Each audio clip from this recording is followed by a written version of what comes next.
भिन्न भिन्न कक्षाओं के लिए भिन्न भिन्न पाठ्यक्रम क्यों आवश्यक होता है? तो यहाँ पर ऑप्शन आप देख सकते हैं कि भिन्न भिन्न कक्षाओं में भिन्न भिन्न स्तर के छात्र होते हैं, या प्रत्येक कक्षा के छात्रों की रुचियां अलग अलग होती हैं, या छात्रों की आयु भिन्न होती है, या प्रत्येक कक्षा के छात्रों का सामाजिक स्तर भिन्न भिन्न होता है। तो सही आंसर है क्योंकि भिन्न भिन्न स्तर के छात्र होते हैं अलग अलग कक्षाओं में। अगला है, जनजाति के बच्चों के लिए किस प्रकार के विद्यालय उपयुक्त हैं? जनजाति के बच्चों के लिए जो उपयुक्त विद्यालय हैं वो कौन से हों? जो शहर में हो, जो बोर्डिंग प्रकार के हों, या उनके क्षेत्र में हो जो बिना बोर्डिंग के हों। तो जो बोर्डिंग प्रकार के। भारत सरकार ने प्रौढ़ों की आयु की निम्नलिखित में से कौन सी सीमा रखी है? तो प्रौढ़ आयु की सीमा रखी है 15 to 35 ईयर्स। जनजातीय बालकों को शिक्षित करने हेतु क्या करना उचित है? तो उनको शिक्षा के महत्व से अवगत कराना चाहिए और उनके लिए शिक्षा संस्थाओं का निर्माण, उनको वजीफा देना। तो ये सभी सही हो जाएंगे।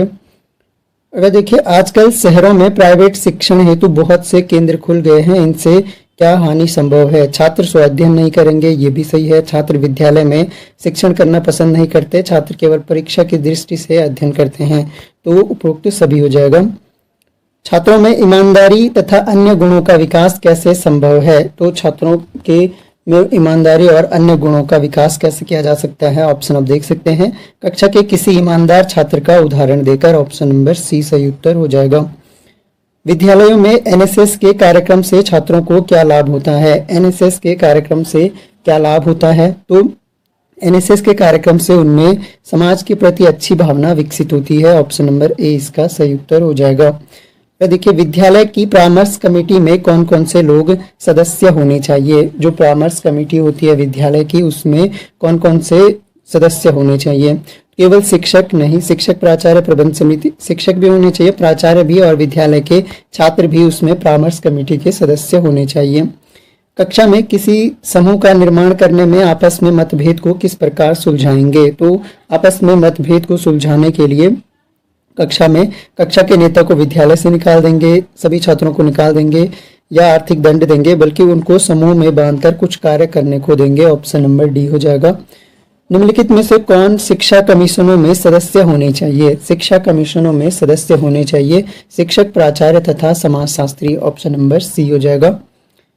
किसी शिक्षा आयोग में कौन कौन से लोग सदस्य होने चाहिए? तो फिर से वही क्वेश्चन है, शिक्षा आयोग में अध्यक्ष, प्राचार्य और शिक्षक होने चाहिए। विद्यालय की सहगामी क्रियाओं की व्यवस्था के प्रति आपका क्या दृष्टिकोण होगा? सहगामी क्रियाओं के प्रति जो दृष्टिकोण होगा, सभी क्रियाओं में योगदान देंगे। सहगामी क्रियाओं के प्रति आपका दृष्टिकोण होना चाहिए कि आप सभी क्रियाओं में योगदान देंगे, ऐसा नहीं केवल जिनमें रुचि होगी, विशेष प्रतिक्रिया नहीं होगी। अगर देखिए, छात्रों में श्रम के महत्व के विकास हेतु क्या करेंगे? श्रम के महत्व के विकास के लिए क्या करेंगे? स्वयं श्रम संबंधित कार्य करेंगे। यही ऑप्शन इनमें से सबसे सही होगा। अगला प्रश्न है, छात्रों में सामाजिक गुण विकसित करने हेतु क्या करेंगे? सामाजिक गुण विकसित करने के लिए क्या कर सकते हैं? उनमें छात्रों में प्रेम भावना का विकास करेंगे। ऑप्शन नंबर बी सही उत्तर हो जाएगा। वह देखिए, राष्ट्रीय एकता का विकास होगा यदि एक शिक्षक अपने क्षेत्र में नौकरी करे, ग्राम में नौकरी करे। तो सही आंसर हो जाएगा अपने देश में कहीं भी नौकरी करे। तो ऑप्शन नंबर डी हो जाएगा। शिक्षकों को समाज द्वारा अच्छी नज़र से नहीं देखे जाने के क्या कारण हो सकते हैं? तो क्योंकि अधिक ट्यूशन करते हैं, शिक्षक अपना कार्य लगन से नहीं करते हैं, राजनीति में अधिक रुचि लेते हैं। तो ये सभी कारण हो सकते हैं। छात्रों को जीवन में कैसे अनुशासित बनाया जा सकता है? तो अनुशासित बनाए जाने के लिए एक अनुशासित छात्र को पुरस्कारों के एक स्थान से दूसरे स्थान में स्थानांतरण से क्या लाभ है? तो इससे राष्ट्रीय एकता का विकास संभव है। ऑप्शन नंबर बी हो जाएगा। वह देखिए, सामाजिक वंचन सर्वाधिक था। सामाजिक वंचन जो है किस काल में सर्वाधिक था? तो ब्रिटिश काल में सर्वाधिक सामाजिक वंचन था। वह देखिए, शारीरिक दृष्टि से वंचित बालक को प्राय कहा जाता है। जो शारीरिक दृष्टि से वंचित बालक है उसे क्या कहा जाएगा? तो उसे विकलांग या दिव्यांग शब्द का प्रयोग किया जाता है। इनमें से किसका संबंध समानता से नहीं है? समानता से नहीं है इनमें से अधिगम पठार जो है, इसका संबंध समानता से नहीं है। बाकी प्रवेश के नियम ये सब समानता से संबंधित है। निम्नलिखित में से कौन सा उपाय असमानता को दूर करने के लिए प्रभावी नहीं है? असमानता को दूर करने के लिए प्रभावी नहीं है इनमें से शिक्षा शुल्क में वृद्धि, इससे असमानता दूर नहीं होगी। विकलांगता की दृष्टि से सन 1975 क्यों प्रसिद्ध है? तो 1975 वर्ष इसलिए प्रसिद्ध है क्योंकि इसमें विकलांगों का घोषणा पत्र आया था। ऑप्शन नंबर ए इसका सही उत्तर हो जाएगा। अंतर्राष्ट्रीय विकलांग वर्ष घोषित हुआ था, तो अंतर्राष्ट्रीय विकलांग वर्ष जो है 1981 को घोषित किया गया था। भारत में विकलांग दिवस प्रतिवर्ष मनाया जाता है, तो विकलांग दिवस जो है प्रतिवर्ष मार्च का तृतीय रविवार को मनाया जाता है। Option number D. सन 2001 की जनगणना के अनुसार महिला साक्षरता प्रतिशत है, 2001 की बतानी है तो 54% था 2001 की जनगणना के अनुसार। जनजातियों की समस्याओं के समाधान हेतु राष्ट्रीय उपवन का सुझाव किसने दिया? राष्ट्रीय उपवन का सुझाव दिया था वेरियर एल्विन ने। Option number A. संविधान के किन प्रावधानों के अंतर्गत राज्यपालों को जनजातियों के संदर्भ में विशेषाधिकार प्रदान किए गए हैं? तो जनजातियों के संदर्भ में 342 और 244 के संबंध में विशेषाधिकार प्रदान किए गए हैं। ऑप्शन नंबर ए इसका सही उत्तर हो जाएगा। अगला देखिए, जनजातियों की समस्याओं के समाधान हेतु पुनरुत्थान का सुझाव किसने दिया था? तो पुनरुत्थान का सुझाव दिया था वेरियर एल्विन ने। Option number D. किस जनगणना में अनुसूचित जातियों के लिए दलित के स्थान पर बाहरी जातियों शब्द का प्रयोग किया गया? तो बाहरी जातियों शब्द का प्रयोग किया गया 1931 की जनगणना के टाइम पे। जनजातियों की अस्थायी कृषि को क्या कहा जाता है? अस्थायी एक तरह से जो कृषि है इसको झूमिंग कहते हैं, झूमिंग खेती कहते हैं। ऑप्शन नंबर बी हो जाएगा। भारतीय संविधान के किस अनुच्छेद में कहा गया है कि किसी को भी धर्म, प्रजाति, जाति एवं लिंग के आधार पर मताधिकार से वंचित नहीं किया जाएगा? तो ये कहा गया है 325 में कि धर्म, लिंग, जाति के आधार पर वोट देने से वंचित नहीं किया जा सकता है। जनजातियों की समस्याओं के समाधान हेतु पृथक्करण का सुझाव किसने दिया? पृथक्करण का सुझाव हट्टन ने दिया था। Option number C. निम्नलिखित में से असत्य कथन को छांटिए। असत्य कथन यहाँ पर छांटना है। और यहाँ पर देखिए, अनुसूचित जनजातियों की एक प्रमुख समस्या दहेज है। दुर्गम निवास अनुसूचित जातियों की एक समस्या है। जनजातियों की समस्या कमजोर कड़ी का पता लगाना है, ये भी है। और जनजातियों की समस्या धर्म परिवर्तन की भी है, तो धर्म परिवर्तन की भी है इनकी समस्या। तो कुल मिलाकर जो है, जो सबसे सही आंसर इनमें से हो जाएगा वो हो जाएगा जो असत्य कथन है वो ऑप्शन नंबर बी है, दहेज की प्रमुख समस्या नहीं है। अगला क्वेश्चन, जनजातियों को पिछड़े हिंदू किसने माना है? तो ये माना है आपका घुरिये ने। ऑप्शन नंबर ए हो जाएगा। अगला प्रश्न है, जनजातियों की समस्याओं के समाधान हेतु आत्मसात का सुझाव किसने दिया? तो आत्मसात का सुझाव बताना है, ये दिया था अक्षय देसाई ने। ऑप्शन नंबर ए हो जाएगा। निम्नलिखित में से कौन सी विशेषता जनजाति की नहीं है? जनजाति की जो विशेषता नहीं है इनमें से वो है बहिर्विवाह नहीं है, बाकी सामान्य भूभाग, सामान्य भाषा, सामान्य संस्कृति होती है।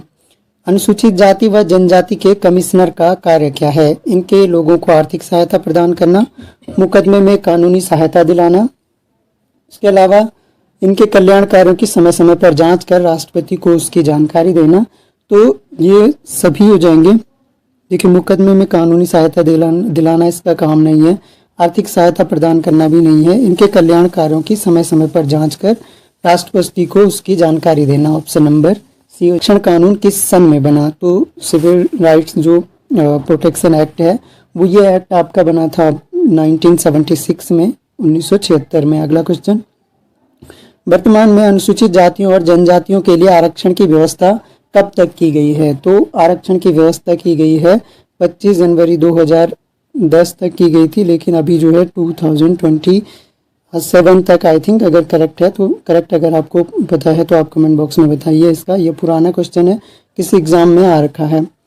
भारतीय संविधान के 12वें भाग के 275वें अनुच्छेद में जनजाति कल्याण के लिए किस प्रकार की व्यवस्था की गई है? तो ये व्यवस्था की गई है, केंद्रीय सरकार राज्यों को जनजातीय कल्याण एवं उनके उचित प्रशासन के लिए विशेष धनराशि देगी। ऑप्शन नंबर ए हो जाएगा। भारतीय संविधान के अनुच्छेद में निम्नलिखित में से क्या प्रावधान किया गया है? तो क्या प्रावधान किया गया इनमें से? देखिए, दुर्बलतर लोगों, जनजातियों की शिक्षा संबंधी एवं आर्थिक हितों की रक्षा, सभी प्रकार के सामाजिक अन्याय व शोषण से उनकी रक्षा, ये है हमारे संविधान में। SC और ST को धार्मिक स्थानों में प्रवेश की इजाजत देता है, ये भी सही है।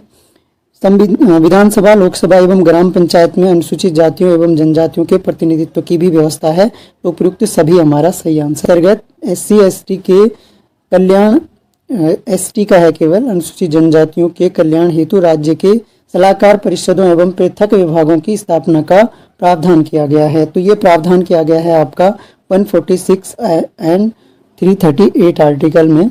समान अवसर दिया जाए को महत्व दिया जाता है। तो क्या महत्व दिया जाता है, किस आयाम के अनुसार महत्व दिया जाता है? आंसर हो जाएगा, इसको कहते हैं सामाजिक न्याय आयाम। तो सोशल जस्टिस जो आयाम है उसके अकॉर्डिंग। शिक्षा प्रबंधन का मुख्य आयाम क्या है? तो मुख्य आयाम शिक्षा प्रबंधन का हो जाएगा मानव शक्ति आयाम, सामाजिक मांग आयाम, विनियोग आयाम, ये सभी हो जाएंगे ऑप्शन नंबर डी। शिक्षा प्रबंधन का प्रमुख कार्य क्या होता है? तो प्रमुख कार्य क्या होगा? मैनेजमेंट का कार्य बताना है। यहाँ पर कुछ क्वेश्चन आपके यूनिट 5 के जहाँ पर मैनेजमेंट है उससे रिलेटेड भी आ जाएंगे। तो नियोजन करना जो है, मैनेज करना एक तरह से इसका मुख्य कार्य हो गया। व्यय लाभ विश्लेषण को महत्व दिया जाता है। व्यय लाभ विश्लेषण को महत्व दिया जाता है शैक्षिक उत्पादकता में। ऑप्शन नंबर सी इसका सही उत्तर हो जाएगा। अगला क्वेश्चन है, मानव स्रोतों के विकास को प्राथमिकता दी जाती है। मानव स्रोतों के विकास को प्राथमिकता दी जाती है मानव शक्ति आयाम में। ऑप्शन नंबर बी सही उत्तर हो जाएगा। शिक्षा प्रबंधन के आयामों को महत्व दिया जाता है। शिक्षा प्रबंधन के आयामों को शिक्षा प्रशासन में महत्व दिया जाएगा, एजुकेशनल एडमिनिस्ट्रेशन में। संस्थागत नियोजन में महत्व दिया जाता है। संस्थागत नियोजन में किसको? मैं संस्था के उद्देश्यों को और उपलब्ध संसाधनों को, तो इन दोनों को ही महत्व दिया जाता है संस्थागत नियोजन में।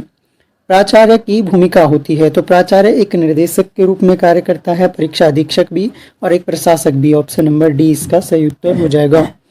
विद्यालय संचालन में प्राचार्य को क्या करना है? तो प्राचार्य को यहाँ पर देख सकते हैं उत्तरदायी होना, भूमिका निर्वाह करना होता है, जवाब देना होता है। तो ये सभी सही आंसर हो जाएंगे। विद्यालय में छात्रों की अनुशासनहीनता बढ़ना एक तरह से क्या है? प्राचार्य का कार्य है, प्राचार्य का उत्तरदायित्व है, प्राचार्य की भूमिका है या प्राचार्य की जवाबदेहिता है? तो आंसर हो जाएगा जवाबदेही है, ऑप्शन नंबर डी। शिक्षक की भूमिका होती है। शिक्षक की भूमिका किस रूप में होती है? तो दार्शनिक, निर्देशक और एक मित्र। तो ये सभी हो जाएगा, ऑप्शन नंबर डी। अगला क्वेश्चन है, कक्षा में शिक्षण के समय अनुशासन रखना। कक्षा में शिक्षण के समय अनुशासन रखना एक उत्तरदायित्व है, ऑप्शन नंबर बी। माध्यमिक शिक्षा आयोग ने प्रस्तुत किया। माध्यमिक शिक्षा आयोग ने प्रस्तुत किया था शैक्षिक प्रशासन का प्रारूप। ऑप्शन नंबर बी हो जाएगा। विश्वविद्यालय अनुदान आयोग का कार्यालय स्थित है। तो विश्वविद्यालय अनुदान आयोग का कार्यालय आपका नई दिल्ली में स्थित है। ऑप्शन नंबर सी। उत्तर प्रदेश में संस्थाओं का स्वरूप है। उत्तर प्रदेश में संस्थाओं का स्वरूप, दोनों तरह की संस्थाएं होती हैं, राजकीय संस्थाएं भी और स्वयं सेवी संस्थाएं भी। राष्ट्रीय अनुसंधान एवं प्रशिक्षण परिषद कार्य क्षेत्र है। जो आपका अनुसंधान एवं यानी जो एनसीईआरटी है, इसका कार्य क्षेत्र बताना है। तो एनसीईआरटी का कार्य क्षेत्र होता है आपका प्राथमिक शिक्षा भी और माध्यमिक शिक्षा भी, उपरोक्त दोनों हो जाएगा। विश्वविद्यालय अनुदान आयोग का कार्य क्षेत्र है। विश्वविद्यालय अनुदान आयोग का कार्य क्षेत्र जो है उच्च शिक्षा है, हायर एजुकेशन। राज्य शिक्षा का मुख्य अधिकारी होता है। राज्य शिक्षा का मुख्य अधिकारी आपका शिक्षा मंत्री होता है। ऑप्शन नंबर सी हो जाएगा। राज्य शिक्षा का अध्यक्ष होता है। राज्य शिक्षा का अध्यक्ष जो होता है वो राज्यपाल होता है। विश्वविद्यालय अनुदान आयोग का मुख्य कार्य क्या है? तो मुख्य कार्य इसका है अनुदान देता है उच्च शिक्षा के लिए। ऑप्शन नंबर बी सही उत्तर हो जाएगा। अगला क्वेश्चन है, भारत के संविधान का कौन सा अनुच्छेद छुआछूत का अंत करता है? तो छुआछूत का अंत करने वाला जो आर्टिकल है हमारे पास वो आर्टिकल है आर्टिकल नंबर 17। सही उत्तर हो जाएगा आर्टिकल नंबर 17। अगला क्वेश्चन है, समानता को बढ़ावा देने के लिए क्या बाधाएं, चुनौतियां हैं? समानता को बढ़ावा देने के लिए शक्ति, राजनीति, संस्कृति, ये सभी जो है चुनौतियां होती है। प्रतिभा क्या है? क्वेश्चन है यहाँ पर कि प्रतिभा क्या होती है? तो ऑप्शन देख सकते हैं और सही आंसर है मानव में स्थिति भी है, मतभेदों को प्रतिबंधित करने के लिए भी है, निष्पक्ष प्रतियोगिता के आधार पर, ये सभी आंसर हो जाएंगे। कौन सा अधिनियम कहता है कि आपकी विकलांगता के कारण आपके साथ भेदभाव नहीं किया जा सकता? तो यह आर्टिकल है आपका समानता जो अधिनियम है 2010 का, ये कहता है कि विकलांगता के कारण आपके साथ भेदभाव नहीं किया जा सकता है। अगला क्वेश्चन है, कौन सा मिशन इंगित करता है कि गरीबों की सेवा भगवान की सेवा है? कौन सा मिशन इनमें से इंगित करता है? तो सही आंसर हो जाएगा रामकृष्ण मिशन कहता है। अगला क्वेश्चन, समानता प्राप्त करने के लिए निम्नलिखित पथ क्या हैं? तो समानता प्राप्त करने के लिए ये पथ दिए गए हैं, सभी सही हैं। उचित उपचार एवं सार्वभौमिक सार्वजनिक सेवाएं, वंचित समूहों के लिए लक्षित कार्यवाही और सामाजिक सुरक्षा। तो ऑप्शन नंबर डी हमारा सही उत्तर हो जाएगा। एक उत्तम पर्यवेक्षक निम्नलिखित में से कार्य नहीं करेगा। कौन सा कार्य एक उत्तम पर्यवेक्षक नहीं करेगा? यहाँ पर देख सकते हैं, वह अपनी पर्यवेक्षण कुशलताओं के स्वतंत्र मूल्यांकन के लिए शिक्षकों का सहारा लेना चाहिए। वह स्वीकारोक्ति करे कि कुछ शिक्षक उससे उत्तम शिक्षण कार्य कर सकते हैं, ये भी सही है, करना चाहिए। नवीन विधियों के संदर्भ में दृष्टिकोण को परिवर्तित कर सके, तो ये भी करना चाहिए। वह अपने सभी सहयोगी शिक्षकों में किसी एक उत्तम शिक्षण विधि के प्रयोग की प्रत्याशा प्रकट करें, तो ये आपका गलत हो जाएगा, ऑप्शन नंबर डी। प्राय प्रशासक श्रेष्ठ कक्षाध्यापकों को शिक्षण के साथ साथ विद्यालय निरीक्षण का कार्य सौंप देते हैं। यह प्रक्रिया जिस तथ्य को नकारती है वो कौन सा तथ्य है? तो ये तथ्य है कि पर्यवेक्षण के लिए पृथक गुणों की आवश्यकता होती है। ऑप्शन नंबर सी यहाँ पर सही उत्तर हो जाएगा। निम्नलिखित में से कौन सा कर्तव्य विद्यालय अधीक्षक का नहीं है? विद्यालय अधीक्षक का कर्तव्य नहीं है। स्थानीय विद्यालय नीतियों को निश्चित करना इसका कार्य नहीं है। बाकी सभी जो है विद्यालय निरीक्षक का कार्य है। आप ऑप्शन एक बार देख सकते हैं। एक प्राथमिक विद्यालय के प्रधानाचार्य की प्रशासन क्षमता पर निम्नलिखित में से किसका प्रभाव पड़ता है? तो प्रशासन क्षमता पर प्रभाव पड़ता है। विद्यालय प्रशासन संबंधी मूलभूत सिद्धांतों का ज्ञान उसे होना चाहिए। ऑप्शन नंबर सी हो जाएगा। अगला क्वेश्चन है, निम्नलिखित में से प्रभावी पर्यवेक्षण की प्रमाणिक स्थिति को कौन सा कथन प्रकट करता है? इसका सही आंसर हो जाएगा, शिक्षक की जिस सीमा तक उन्नति संबंधी आवश्यकताओं की पूर्ति की जा सकती है। ऑप्शन नंबर बी इनमें से सही उत्तर हो जाएगा। छात्रों के योग्यता समूहों के निर्माण के संबंध में उचित मत प्रतीत होता है। योग्यता समूहों के निर्माण के संबंध में सही स्टेटमेंट यहाँ पर चयन करना है। यह व्यक्तिगत नेतृत्व तथा कार्य करने की प्रवृत्ति को प्रोत्साहित करता है। योग्यता समूहों का निर्माण, बाकी व्यक्तिगत भेदभाव की समस्या का समाधान नहीं करता है। तो बाकी ये सभी स्टेटमेंट एक बार आपको रीड डाउन जरूर कर लेने हैं।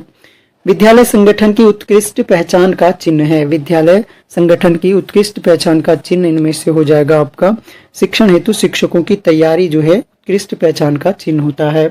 अगला क्वेश्चन है, प्रधानाचार्य का प्रमुख उत्तरदायित्व है। प्रधानाचार्य का सबसे प्रमुख उत्तरदायित्व जो है शिक्षण योजना को नेतृत्व प्रदान करना है। ऑप्शन नंबर बी हो जाएगा। प्राथमिक शिक्षा का सार्वजनिक हित लाभ निम्नलिखित में से किसमें निहित है? प्राथमिक शिक्षा का सार्वजनिक हित लाभ जो है वो शिक्षक सुधार में निहित है, सबसे ज्यादा शिक्षक सुधार में। पर्यवेक्षक एवं शिक्षक के मध्य टीचिंग का मुख्य उद्देश्य होना चाहिए। तो मुख्य उद्देश्य जो होना चाहिए वो विद्यालय की प्रगति के संदर्भ में उपयोगी विचारों का आदान प्रदान करने में सफल, एक तरह से इसका मुख्य उद्देश्य होना चाहिए। अगला है, शिक्षकों के पर्यवेक्षण के आधार पर जो प्रमुख उद्देश्य प्राप्त किया जाता है वह है, तो वो है आपका इनमें से अधिगम प्रक्रियाओं को उन्नत बनाना। ऑप्शन नंबर डी इसका सही आंसर हो जाएगा। शिक्षण पर्यवेक्षण का प्रमुख कार्य है, यानी शिक्षण का जो पर्यवेक्षण होता है, ऑब्जर्वेशन होता है, उसका मुख्य कार्य क्या है? तो मुख्य कार्य यही होगा, छात्रों के कल्याण की प्रोन्नति होनी चाहिए। परामर्श प्रदान करने की स्थिति में एक परामर्शदाता जो प्रथम कार्य करता है वह है, तो परामर्शदाता जो पहला कार्य करता है वह अपने छात्र से मधुर संबंध स्थापित करता है। सबसे पहला कार्य उसका यही होना चाहिए। तो ऑप्शन नंबर ए आपका सही उत्तर हो जाएगा। अगला देखिए, निम्नलिखित में से कौन सा व्यक्ति विद्यालय के अंदर छात्रों को उत्तम निर्देशन प्राप्त कर सकता है? तो कक्षा का शिक्षक कर सकता है। Option number C. निर्देशन विशेषज्ञ ये सब नहीं, बल्कि कक्षा का शिक्षक।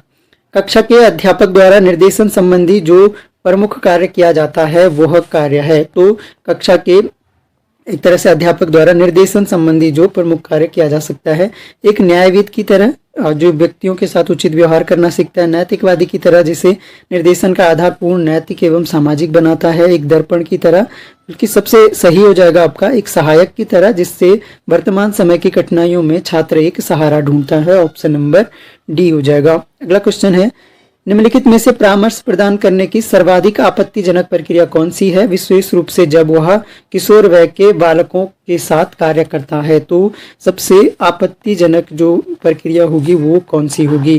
तो सबसे आपत्तिजनक इनमें से छात्रों की समस्याओं को स्वयं अपना उत्तरदायित्व मानकर उनका समाधान करना एक आपत्तिजनक प्रतिक्रिया है, बल्कि केवल छात्रों को यह बताना कि आप उनकी कहाँ तक सहायता कर सकते हैं ये सही है। व्यवहार के गतिशील पक्षों को अंतर पैदा करना, एक तरह से अस्वीकृत एवं अवांछनीय व्यवहार को अधिक उपयुक्त एवं वांछनीय व्यवहारों में परिवर्तित कर देना। तो ये सभी से ज़्यादा जो है, अगर आप उनका उत्तरदायित्व तो स्वयं ही निभाने की कोशिश करते हैं तो ये एक आपत्तिजनक प्रक्रिया है। एक शिक्षक जो परामर्शदाता के रूप में विद्यालयों में घूम घूम कर कार्य करता है, उसके कार्य को कहा जा सकता है। उसका कार्य किस टाइप का है? उसका कार्य है निर्देशन संबंधी कार्य। एक परामर्शदाता का हाई स्कूल स्तर पर प्रमुख दायित्व होता है। तो हाई स्कूल स्तर पर छात्रों को अपनी समस्याओं के समाधान में सहायता करने योग्य बनाना उसका प्रमुख कार्य होगा। निर्देशन में शिक्षक की सर्वप्रमुख भूमिका होती है। निर्देशन में सर्वप्रमुख भूमिका जो है छात्रों के दैनिक जीवन संबंधी समस्याओं का समाधान करना। ऑप्शन नंबर ए इसका सही उत्तर हो जाएगा। तो देखिए, गृह कक्ष योजना का निम्नलिखित में से कौन सा कार्य नहीं है? गृह कक्ष जो योजना है इसका कार्य इनमें से समूह व्यक्तिगत निर्देशन प्रदान करना, उपस्थिति लेना, घोषणाएं, अध्ययन आदतों को विकसित करना। तो कौन सा कार्य नहीं है? ये कार्य है, बल्कि इनमें से कोई नहीं जो है ये कार्य जो है गृह कक्ष योजना के हैं सभी। अगला है, गृह कक्ष योजनाओं जो होम रूम प्रोग्राम्स हैं की प्रस्तुति प्राय इसलिए की जाती है क्योंकि वे शिक्षक को निम्नलिखित अवसर प्रदान करती हैं। तो ये अवसर प्रदान करती हैं, यहाँ पर छात्रों को निर्देशन सेवाएं प्रदान करने का अवसर प्रदान करती हैं। Option number D correct answer हो जाएगा। अगला है, कक्षा के शिक्षक द्वारा निर्देशन प्रदान करने की सबसे बड़ी बाधा क्या है? तो सबसे बड़ी बाधा इनमें से कक्षा की समस्याओं में अधिक सूझ है। ऑप्शन नंबर डी सही उत्तर हो जाएगा। या देखिए, मान लीजिए एक शिक्षक छात्र की किसी समस्या से ग्रस्त है, वह अपने शिक्षक से एक छात्र किसी समस्या से ग्रस्त है और अपने शिक्षक से पूछता है अब मैं क्या करूं, इस छात्र की समस्या के संबंध में शिक्षक को क्या करना चाहिए? तो शिक्षक को करना चाहिए कि छात्र से गहन वार्तालाप करे और उसके विश्लेषण के आधार पर जो भी उपयुक्त निदान लगे छात्र को सुझा दे। ऑप्शन नंबर सी इसका सही उत्तर हो जाएगा। देखिए, प्राय निम्नलिखित क्षेत्र में परामर्शदाता सफल नहीं हो पाता है। किन क्षेत्रों में परामर्शदाता सफल नहीं हो पाता है? तो यहाँ पर सभी छात्र समस्याओं के समाधान के लिए नवीन युक्तियों का अपनाना, इस क्षेत्र में सभी छात्र जो है नई युक्तियों का अपनाएं, ऐसा संभव नहीं हो पाता है। तो परामर्शदाता इसमें सफल नहीं हो पाता है। गृह कक्ष योजना में सर्वाधिक प्रभावी क्रिया होती है। तो सर्वाधिक प्रभावी क्रिया जो है निर्देशन प्रदान करना होता है। निर्देशन कार्यक्रम के संचालन में एक शिक्षक अपने छात्रों की सहायता भी प्राप्त कर सकता है। तो सही उत्तर हो जाएगा यहाँ पर उत्तम व्यवहार के लिए पुरस्कार के आधार पर। एक विद्यालय में औसत छात्र को कितना प्रभावी निर्देशन प्राप्त हो पाता है, यह निर्भर करता है। तो ये निर्भर करेगा निर्देशन देने वाले पर, निर्देशन दाता पर। एक छात्र को परामर्श प्रदान करते समय यह सर्वोत्तम उपाय है कि इनमें से सबसे उपयुक्त जो उपाय है छात्र स्वयं अपनी समस्या तथा भावनाओं का विश्लेषण करे। ऑप्शन नंबर बी इनमें से सबसे सही उत्तर हो जाएगा। अगला क्वेश्चन है, आधुनिक समय में निर्देशन कार्यक्रम का सामान्य रूप से स्वीकृत संप्रत्यय है। आधुनिक समय में निर्देशन का जो सबसे ज्यादा स्वीकृत कॉन्सेप्ट है एक तरह से वो हमें बताना है। तो कक्षा का अध्यापक निर्देशन कार्यक्रम में सुनिश्चित स्थान रखता है, किंतु उसे विशेषज्ञों की सहायता की भी आवश्यकता होती है। ऑप्शन नंबर सी इसका सही उत्तर हो जाएगा।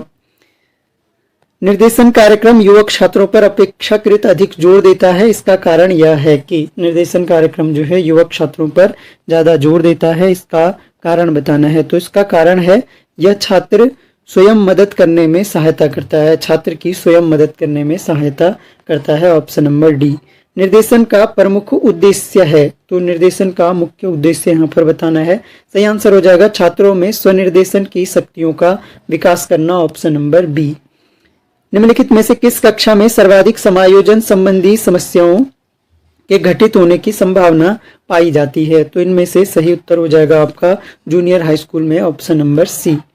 एक प्राथमिक विद्यालय में निर्देशन कार्यक्रम का प्रमुख उद्देश्य होता है। प्राथमिक विद्यालय में निर्देशन कार्यक्रम का प्रमुख उद्देश्य होता है छात्रों के समायोजन को समुन्नत बनाना, ऑप्शन नंबर डी हो जाएगा। सहायक सामग्री के संदर्भ में वर्तमान प्रवृत्ति है, तो सहायक सामग्री के संदर्भ में वर्तमान प्रवृत्ति, जितनी अधिक पुस्तकें तथा दृश्य श्रव्य सामग्री हो उतना ही उत्तम जो है सहायक सामग्री कहलाएगी, ऑप्शन नंबर सी हो जाएगा। अगला देखिए 10+2+3 पैटर्न के अंतर्गत माध्यमिक स्तर पर पाठ्य पुस्तकों की व्यवस्था की जाती है, तो सही आंसर हो जाएगा आपका एनसीईआरटी के द्वारा 10+2+3। अब जो है पैटर्न आपका चेंज हो गया है, नया पैटर्न एनईपी 2020 के अनुसार क्या है वो आपको कमेंट बॉक्स में बताना है। अगला क्वेश्चन है, छात्रों की रुचियों एवं आवश्यकताओं की उत्तम पूर्ति के संदर्भ में पाठ्य पुस्तकों का चयन निम्नलिखित व्यक्ति के द्वारा किया जाना चाहिए। तो पाठ्य पुस्तकों का चयन जो है वो किया जाना चाहिए एक नवनिर्वाचित पाठ्य पुस्तक समिति के द्वारा किया जाना चाहिए, ऑप्शन नंबर डी हो जाएगा। यदि एक सामुदायिक विद्यालय का भवन काफी भव्य है तो यह अनुमान लगाया जा सकता है कि, तो अगर भवन काफी भव्य है तो इससे क्या अनुमान लगाया जा सकता है, इनमें से उनमें आधुनिक सामग्री से सुसज्जित उत्तम शिक्षण कार्य संपन्न होता है, ऐसा जरूरी नहीं है। उनमें कार्यरत शिक्षकों का मनोबल ऊंचा है तथा वे मनोयोग से शिक्षण कार्य करता है। एक उत्कृष्ट प्रशासन व्यवस्था है, यह भी जरूरी नहीं है। इनमें से कोई भी ठीक नहीं है, ऑप्शन नंबर डी। राष्ट्रीय मानकीकृत नियमों के अनुकूल 2000 बालकों के प्राथमिक स्कूल के निर्माण में कितनी जगह की आवश्यकता है। अगर 200 बालकों के लिए अगर प्राथमिक स्कूल निर्मित करना है तो आवश्यकता होगी 5 एकड़ जमीन की, ऑप्शन नंबर सी हो जाएगा। पाठ्य पुस्तकों के संदर्भ में आधुनिक शिक्षाविदों का विचार है कि, पाठ्य पुस्तकों के संदर्भ में आधुनिक शिक्षाविदों का विचार यहाँ पर है, ऑप्शन नंबर बी हो जाएगा। ये एक प्रकार के शिक्षण सहायक सामग्री है। तो शिक्षा कैसी प्रक्रिया है, अब यहाँ पर देखिए ऑप्शन आपको एलिमिनेट करने आने चाहिए। शिक्षा एक गतिशील प्रक्रिया है, ये तो सही है। शिक्षा एक द्विमुखी प्रक्रिया ना होकर त्रिमुखी प्रक्रिया है, तो शिक्षा के संबंध में द्विमुखी भी कहा गया है और त्रिमुखी भी कहा गया है। चलिए, त्रिमुखी तो जॉन डीवी ने कह दिया था, जॉन डीवी ने त्रिमुखी प्रक्रिया कहा है, और द्विमुखी प्रक्रिया किसने कहा है शिक्षा को, ये आपको कमेंट बॉक्स में आंसर करना है। शिक्षा संस्थागत प्रक्रिया है, केवल शिक्षा संस्थागत ही नहीं हो सकती है बल्कि बाहर से भी आप अर्जित कर सकते हैं। शिक्षा जीवन है और जीवन ही शिक्षा है, ये स्टेटमेंट आपका क्या है, ये किसका स्टेटमेंट है, ये भी जॉन डीवी का स्टेटमेंट है। और इनमें से सबसे सटीक जो आंसर है वो है शिक्षा एक गतिशील प्रक्रिया है जो कि निरंतर चलती रहती है। मनोविज्ञान प्रवृत्ति से की क्या क्या विशेषताएं हैं, मनोवैज्ञानिक जो प्रकृति है उसकी क्या क्या विशेषताएं होती हैं, तो यहाँ पर देख सकते हैं बालक के व्यक्तित्व का आदर ये करना होगा, बालक के मनोविज्ञान पर बल, व्यक्तिगत विभिन्नता के सिद्धांत पर बल, तो ये सभी जो हैं आपका सही आंसर हो जाएंगे। मानव जीवन के लिए शिक्षा के क्या कार्य हैं, मानव जीवन के लिए शिक्षा के कार्यों की बात की जाए तो मनुष्य का वातावरण से अनुकूलन कराना, आवश्यकताओं की पूर्ति कराना, मनुष्य को भावी जीवन के लिए तैयार करना, तो ये सारे उद्देश्य हमने पढ़े हैं, तो ऑप्शन नंबर डी हमारा सही उत्तर हो जाएगा। शिक्षा का सर्व प्रमुख अंग कौन सा है, देखिए सारे अंग दिए हैं लेकिन इनमें से सबसे मुख्य अंग कौन सा होगा, तो सबसे मुख्य अंग इनमें से शिक्षार्थी हो जाएगा, यानी छात्र हो जाएगा। छात्र सबसे मुख्य अंग है। बाल केंद्रित शिक्षा का जो प्रचलन है उसके अकॉर्डिंग ही आपको आंसर करने हैं। शिक्षा के सामान्य कार्य क्या हैं, तो शिक्षा के सामान्य कार्य में आपका चरित्र विकास, व्यक्तित्व विकास, मूल प्रवृत्तियों का शोधन करना, ये सभी हो जाएगा, ऑप्शन नंबर डी। शैक्षिक समाजशास्त्र के क्या उद्देश्य हैं, मेनली जो टॉपिक्स इसमें इंक्लूडेड हैं वो एक तो relation between education and sociology, समाजशास्त्र और शिक्षा में जो संबंध है उससे रिलेटेड है, और कुछ कल्चरल डाइवर्सिटी जो यूनिट 1 और 4 दोनों में थे आपका, उनसे रिलेटेड कुछ क्वेश्चन आपको देखने को मिलेंगे। तो इसके और भी पार्ट आएंगे आपके लिए, तो पूरे 200 के अराउंड हम इन टॉपिक से क्वेश्चन डिस्कस कर लेंगे। तो यहाँ पर देखिए शैक्षिक समाजशास्त्र के क्या उद्देश्य हैं, जो एजुकेशनल सोशोलॉजी है उसके उद्देश्य हमें बताने हैं। तो यहाँ पर देखिए सामाजिक, आर्थिक तथा सांस्कृतिक दृष्टि से पाठ्यक्रम का निर्माण करना, समाज की शिक्षा के कार्य का ज्ञान कराना, समाज को शिक्षा के कार्यों का ज्ञान कराना, जनतांत्रिक विचारधाराओं का ज्ञान, ये सभी जो हैं इसके सही आंसर हो जाएंगे।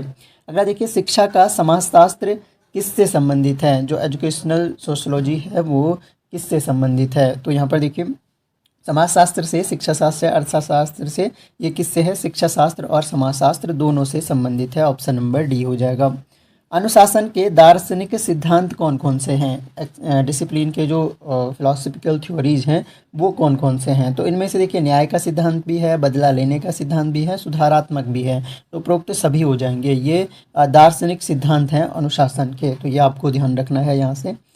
समाजशास्त्र के सामाजिक संबंधों का ज्ञान है। समाजशास्त्र जो है सामाजिक संबंधों का ज्ञान है। समाज की यह परिभाषा किसने दी है? और जहाँ पर भी आपको डेफिनेशन देखने को मिलेगी, वेरी इंपॉर्टेंट हो जाता है, ये आपको नोट डाउन जरूर कर लेना है। अगर आपको पता है तो नहीं करना है, अगर नहीं पता तो आप डेफिनेशन नोट डाउन करके लिख दीजिए किसने दी है। तो ये जो डेफिनेशन है ये मैकाइवर एवं पेज की है। मैकाइवर एंड पेज की डेफिनेशन है। समाजशास्त्र सामाजिक संबंधों का ज्ञान है।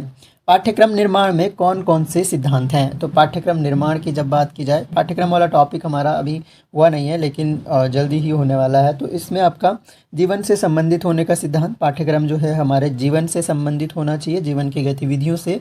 बाल केंद्रीयता का सिद्धांत, बालक को केंद्र में रखकर उसकी रुचि योग्यताओं के अनुसार वो पाठ्यक्रम बनाया गया हो।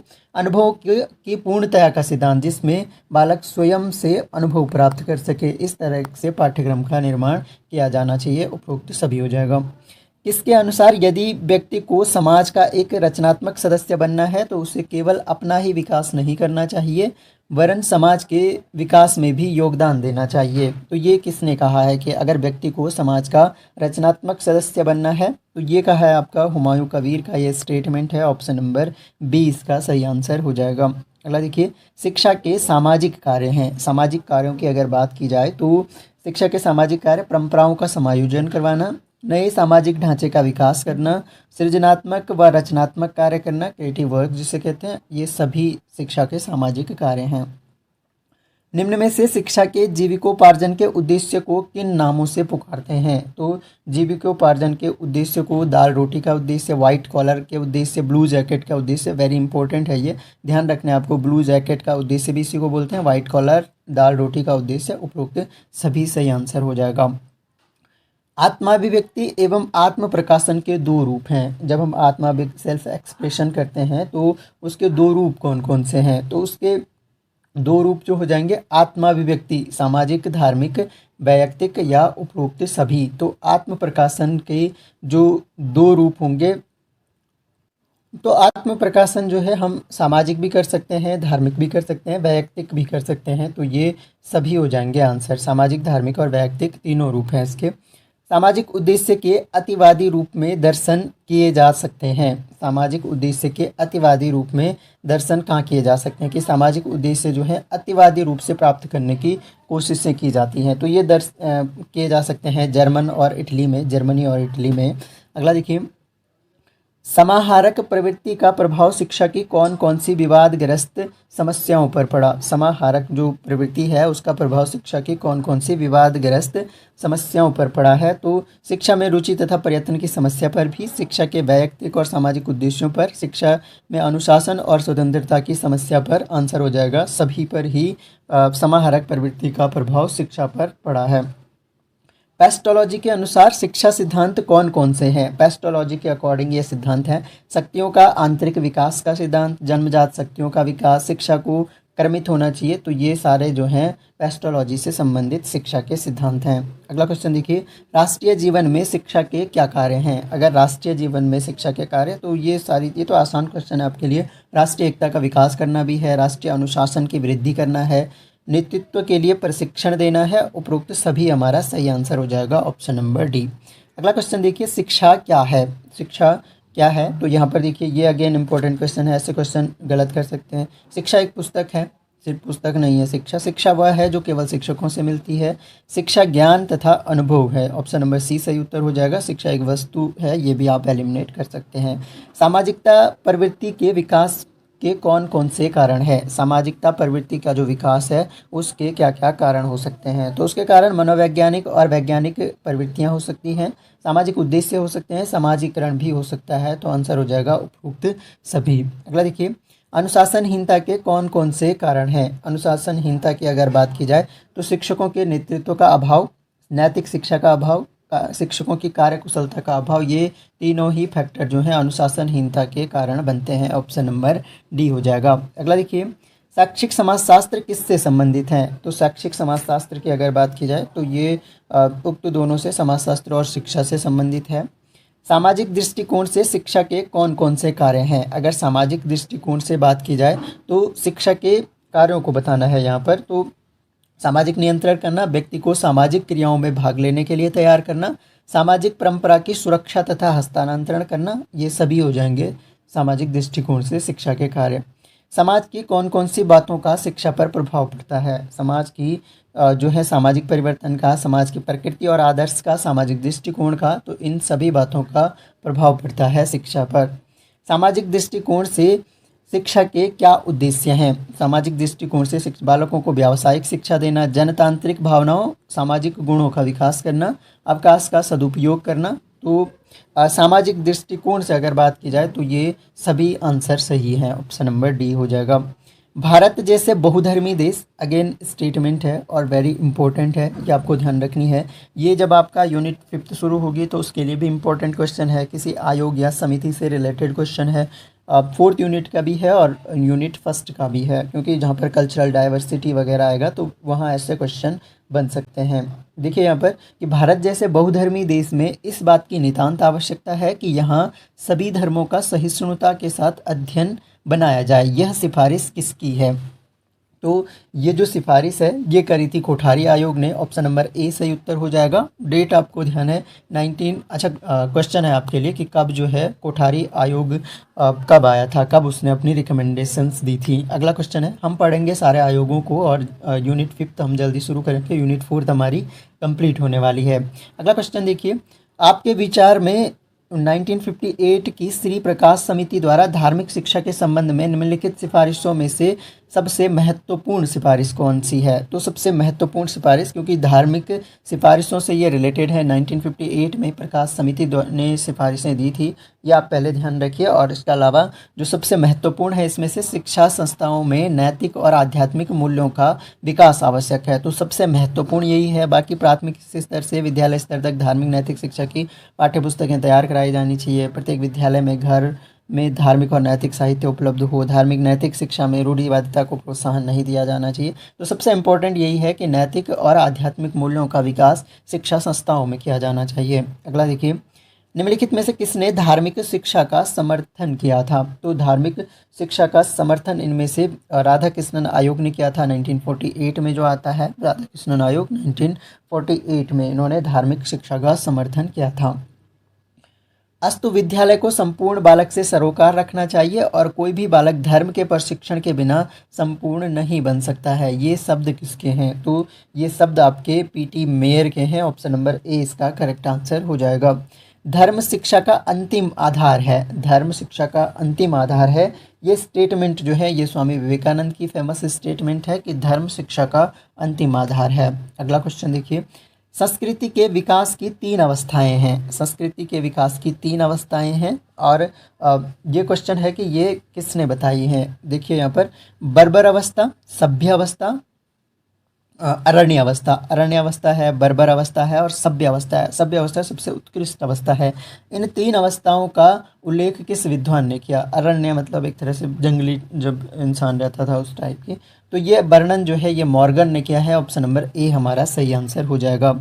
संस्कृति के भौतिक पक्ष को क्या कहते हैं? संस्कृति का जो फिजिकल पार्ट है उसको क्या कहेंगे? तो उसको कहते हैं आपका सभ्यता, ऑप्शन नंबर ए इसका सही आंसर हो जाएगा। ये भौतिक पक्ष है, सभ्यता जो है एक भौतिक पक्ष होगा, नहीं सॉरी, सभ्यता जो है भौतिक पक्ष नहीं होगा, परंपरा भी नहीं होगा, संस्था। पर्यावरण जो है हमारा वो भौतिक पक्ष होगा। भौतिक का मतलब जो फिजिकल चीज़ें हैं, तो एटमॉस्फेयर हमारा फिजिकल है, प्रेजेंट रूप से हम देख समझ सकते हैं, तो ऑप्शन नंबर डी होगा। सॉरी करेक्शन कर दे रहा हूँ मैं, ऑप्शन नंबर डी इसका सही आंसर हो जाएगा। अगला क्वेश्चन देखिए, संस्कृति की संरचना को निर्मित करने वाले प्रमुख उत्पादन या अंग सांस्कृतिक तत्व, संस्कृति संकुल, संस्कृति प्रतिमान एवं संस्कृति क्षेत्र हैं। ये अंग क्रमशः बढ़ने वाले अंग हैं और इस दृष्टि से कि संस्कृति की छोटी से छोटी इकाई सांस्कृतिक तत्व है और कई सांस्कृतिक तत्व मिलकर निर्माण करते हैं। जब बहुत सारे सांस्कृतिक तत्व मिलते हैं तो एक संस्कृति संकुल का ये निर्माण करते हैं, ऑप्शन नंबर बी इसका करेक्ट आंसर हो जाएगा।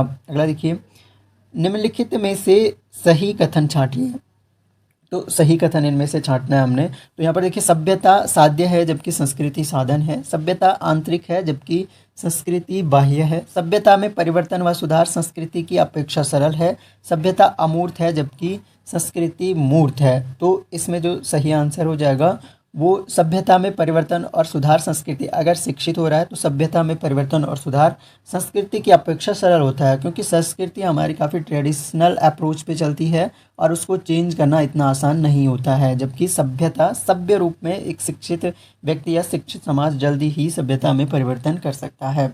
अगर देखिए सांस्कृतिक तत्वों, संकुलों एवं प्रतिमानों का प्रसार एक निश्चित भौगोलिक क्षेत्र तक होता है, इसे क्या कहते हैं? तो इसे कहा जाता है संस्कृति क्षेत्र, इसे कहते हैं। ऑप्शन नंबर बी इसका करेक्ट आंसर हो जाएगा। अगर देखिए मनुष्य के सीखे हुए व्यवहार को क्या कहते हैं? जो मनुष्य के द्वारा सीखा हुआ व्यवहार है उसी को संस्कृति कहते हैं। ऑप्शन नंबर डी इसका सही आंसर हो जाएगा। अगला क्वेश्चन देखिए, आपकी दृष्टि में भारतीय संस्कृति का आधार क्या है? भारतीय संस्कृति का जो आधार है वो हमें बताना है। तो आध्यात्मिकता है भारतीय संस्कृति का आधार। ऑप्शन नंबर सी हो जाएगा। जब सांस्कृतिक तत्व परस्पर अर्थपूर्ण ढंग से जुड़ जाते हैं तो मानव आवश्यकताओं की पूर्ति करते हैं, तो उसे क्या कहते हैं? तो इसे कहा जाता है आपका संस्कृति संकुल। ऑप्शन नंबर ए सही उत्तर हो जाएगा। सांस्कृतिक तत्व को संस्कृति का न्यूनतम परिभाष्य तत्व किस मानव शास्त्री ने माना है?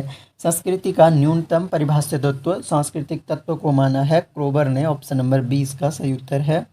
संस्कृति के विकास की निम्नलिखित अवस्थाएं किस विद्वान ने बताई हैं? एक तो बताया है शिकारी एवं कंदमूल फल एकत्रित करने की अवस्था, दूसरी पशुचारण अवस्था बताई है, तीसरी कृषि अवस्था बताई है और चौथी औद्योगिक अवस्था बताई है।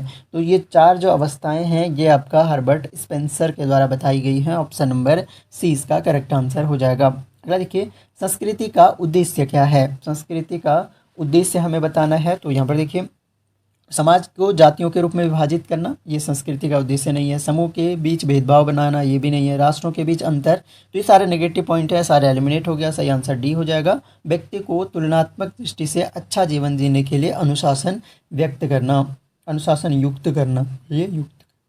संस्कृति की छोटी से छोटी इकाई को क्या कहते हैं? संस्कृति की जो सबसे छोटी से छोटी यूनिट होती है उसे कहा जाता है आपका सांस्कृतिक तत्व। ऑप्शन नंबर ए हो जाएगा। निम्नलिखित में से कौन सा कथन गलत है? तो यहाँ पर गलत कथन चुनना है। यहाँ पर देखिए, संस्कृति मानव को मूल्य एवं आदर्श प्रदान करती है, सही है। संस्कृति व्यवहारों में एकरूपता लाती है, ये भी सही है। संस्कृति सामाजिकरण में योग करती है, ये भी सही है। संस्कृति सामाजिक नियंत्रण में बाधा बनती है, ये आपका गलत कथन हो जाएगा। ऑप्शन नंबर डी आपका सही उत्तर हो जाएगा।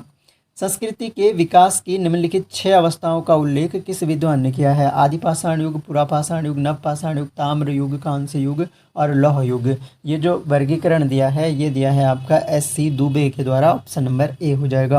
अगला देखिए, निम्नलिखित में से गलत कथन छांटिए। सभ्यता की माप सरल है परंतु संस्कृति की नहीं। सभ्यता सदैव आगे नहीं बढ़ती है जबकि संस्कृति सदैव आगे बढ़ती है। ऑप्शन नंबर 20 का करेक्ट आंसर है। सभ्यता बिना प्रयत्न के आगे बढ़ती है, सभ्यता को बिना किसी प्रयत्न एवं हानि के ग्रहण किया जा सकता है। ऑप्शन नंबर 20 का करेक्ट आंसर है। संस्कृति चाहे वह भौतिक हो या अभौतिक हो, यानी फिजिकल हो या नॉन फिजिकल हो, तो उसमें क्या होता है? तो सही आंसर यहाँ पर हो जाएगा, वो मानव अनुभवों की परिचायक होती है। ऑप्शन नंबर डी यहाँ पर सही उत्तर हो जाएगा। भौगोलिक पर्यावरण की खोज, ईश्वर की देन, वंशानुक्रम, ये एलिमिनेट आप कर सकते हैं आसानी से। संस्कृति प्रतिमान की अवधारणा का विकास किस विद्वान ने किया? संस्कृति प्रतिमान की जो अवधारणा है ये दी थी रूथ बेनेडिक्ट ने। ऑप्शन नंबर 20 का सही उत्तर है। संकुल संस्कृति के ढांचे को एक विशेष प्रकार से व्यवस्थित रखते हैं जिससे एक संस्कृति को एक विशेष स्वरूप प्राप्त होगा। इस विशेष स्वरूप को क्या कहते हैं? तो इस विशेष स्वरूप को संस्कृति प्रतिमान कहते हैं। ऑप्शन नंबर सी इसका सही उत्तर हो जाएगा। संस्कृति ग्रहण के लिए किस विद्वान ने निम्नलिखित 3 स्थितियां आवश्यक मानी हैं? तो 3 स्थितियां आवश्यक मानी हैं कि पहला, लोगों का निकट एवं निरंतर संपर्क होना चाहिए जिससे कि वे एक दूसरे के सांस्कृतिक तत्वों के परिचायक हो सकें। दूसरा क्या है कि प्रदेश जाकर रहने वाला समूह भिन्न सांस्कृतिक समूह में जाकर रहता है। और थर्ड है, विजेता हारे हुए लोगों पर अपनी संस्कृति थोपता है। तो ये 3 स्थितियां आवश्यक मानी गई हैं आपका गिलिन एंड गिलिन के द्वारा। ऑप्शन नंबर सी ये आपको ध्यान रखना है।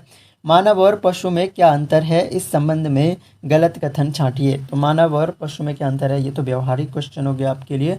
तो संस्कृति का, सभ्यता का, संतानोत्पत्ति की क्षमता का, शारीरिक और मानसिक क्षमता का। तो शारीरिक और मानसिक क्षमता का अंतर है, मेनली मानसिक क्षमता का अंतर है मनुष्य और पशु में। तो शारीरिक और मानसिक क्षमताओं का अंतर होता है। बाकी संतानोत्पत्ति की क्षमता दोनों में होती है, उनकी अपना कल्चर है, अपना सभ्यता है। तो मेन जो अंतर है वो आपका शारीरिक और मानसिक क्षमता का है। सामाजिक स्तरीकरण में के विषय में कौन सा कथन सही है? सामाजिक स्तरीकरण के विषय में जो सही कथन है वो है आपका यह एक समूह में नहीं, यह समाज में पाया जाता है। ऑप्शन नंबर बी इसका सही उत्तर हो जाएगा। केवल एक समाज में नहीं बल्कि सभी समाजों में पाया जाता है, बी वाला सही आंसर हो जाएगा। अगला और आखिरी क्वेश्चन है आज का, वर्ग की सदस्यता कैसी होती है? वर्ग की सदस्यता का जो सही आंसर है वो पूर्णतया अर्जित होती है। किसी वर्ग की, इसने कहा है एक सामाजिक वर्ग व्यक्तियों का समूह या विशेष श्रेणी है जिसकी समाज में एक विशिष्ट स्थिति होती है। यह विशेष स्थिति ही अन्य समूहों से उनके संबंध को निर्धारित करती है। सामाजिक संबंध से रिलेटेड यह स्टेटमेंट है और यह स्टेटमेंट आपकी जिन्स वर्ग की, ऑप्शन नंबर सी इसका करेक्ट आंसर है। अगला क्वेश्चन देखिए, सामाजिक स्तरीकरण के विषय में कौन सा कथन सही है? सामाजिक स्तरीकरण की अगर बात की जाए तो स्तरीकरण मतलब लेवलाइजेशन जो होता है, तो इसमें स्थिरता पाई जाती है। ऑप्शन नंबर बी इसका सही आंसर हो जाएगा। अगला क्वेश्चन देखिए, किसने कहा है स्तरीकरण समाज का उच्च तथा निम्न सामाजिक इकाइयों में किया गया समतल विभाजन है? स्तरीकरण उच्च तथा निम्न इकाइयों में किया गया समतल विभाजन है, ये कहा है आपका रेमंड मूर ने। ऑप्शन नंबर सी इसका करेक्ट आंसर है। किसने आर्थिक आधार पर वर्ग की व्याख्या की है? और जिनका LT SST है, SST जिनका है, और वहाँ पर आपके क्वेश्चन बन सकते हैं। SST में जो सोशल एस्पेक्ट हैं, सोशोलॉजी से रिलेटेड कुछ क्वेश्चन यहाँ से आपके SST के लिए भी हेल्पफुल होगा ये। तो यहाँ पर किसने आर्थिक आधार पर वर्ग की व्याख्या की है? आर्थिक आधार पर वर्ग की व्याख्या कार्ल मार्क्स ने की थी। ऑप्शन नंबर ए सही उत्तर हो जाएगा। सामाजिक स्तरीकरण के विषय में कौन सा कथन सही है? सही कथन हमने इसमें से चुनना है। तो यहाँ पर देखिए, यह विभेदीकरण की प्रक्रिया है, ये सही है, बाकी सभी जो है वो सही नहीं है। अगला क्वेश्चन देखिए, किसने कहा है सामाजिक स्तरीकरण समाज का उन स्थायी समूहों अथवा श्रेणियों में विभाजन है जो कि उच्चता एवं अधीनता के संबंधों में परस्पर संबंध होते हैं? तो ये स्टेटमेंट कही है जिन्स वर्ग ने। ऑप्शन नंबर सी इसका करेक्ट आंसर है। कार्ल मार्क्स ने वर्गों के कौन से 2 प्रकार बताए हैं? तो कार्ल मार्क्स ने जो वर्गों के प्रकार बताए हैं, इन्होंने कहा था कि एक पूंजीपति वर्ग होता है और एक श्रमिक वर्ग होता है। ऑप्शन नंबर डी इसका करेक्ट आंसर हो जाएगा। किसने कहा है स्तरीकरण उस प्रक्रिया को कहते हैं जिससे व्यक्ति तथा समूह की स्थिति की क्रमबद्धता में बांटे जाते हैं? क्रमबद्धता में बांटे जाते हैं, ये स्टेटमेंट है आपका ऑनबर्ग और निम्कोफ का, ये स्टेटमेंट है। ऑप्शन नंबर ए इसका करेक्ट आंसर हो जाएगा।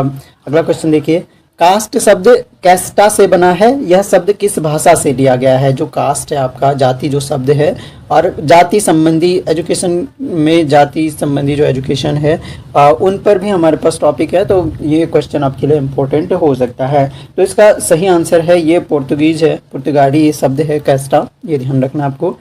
इनमें से कौन सा सामाजिक स्तरीकरण का आधार नहीं है? सामाजिक स्तरीकरण का आधार कौन सा नहीं है? इनमें से जाति है, व्यवसाय है, प्रजाति है, भाषा नहीं है स्तरीकरण का आधार। ऑप्शन नंबर डी करेक्ट हो जाएगा। समाज को अनेक स्तरों या भागों में विभाजित करना क्या कहलाता है? तो यही तो कहलाता है सामाजिक स्तरीकरण। Option number A.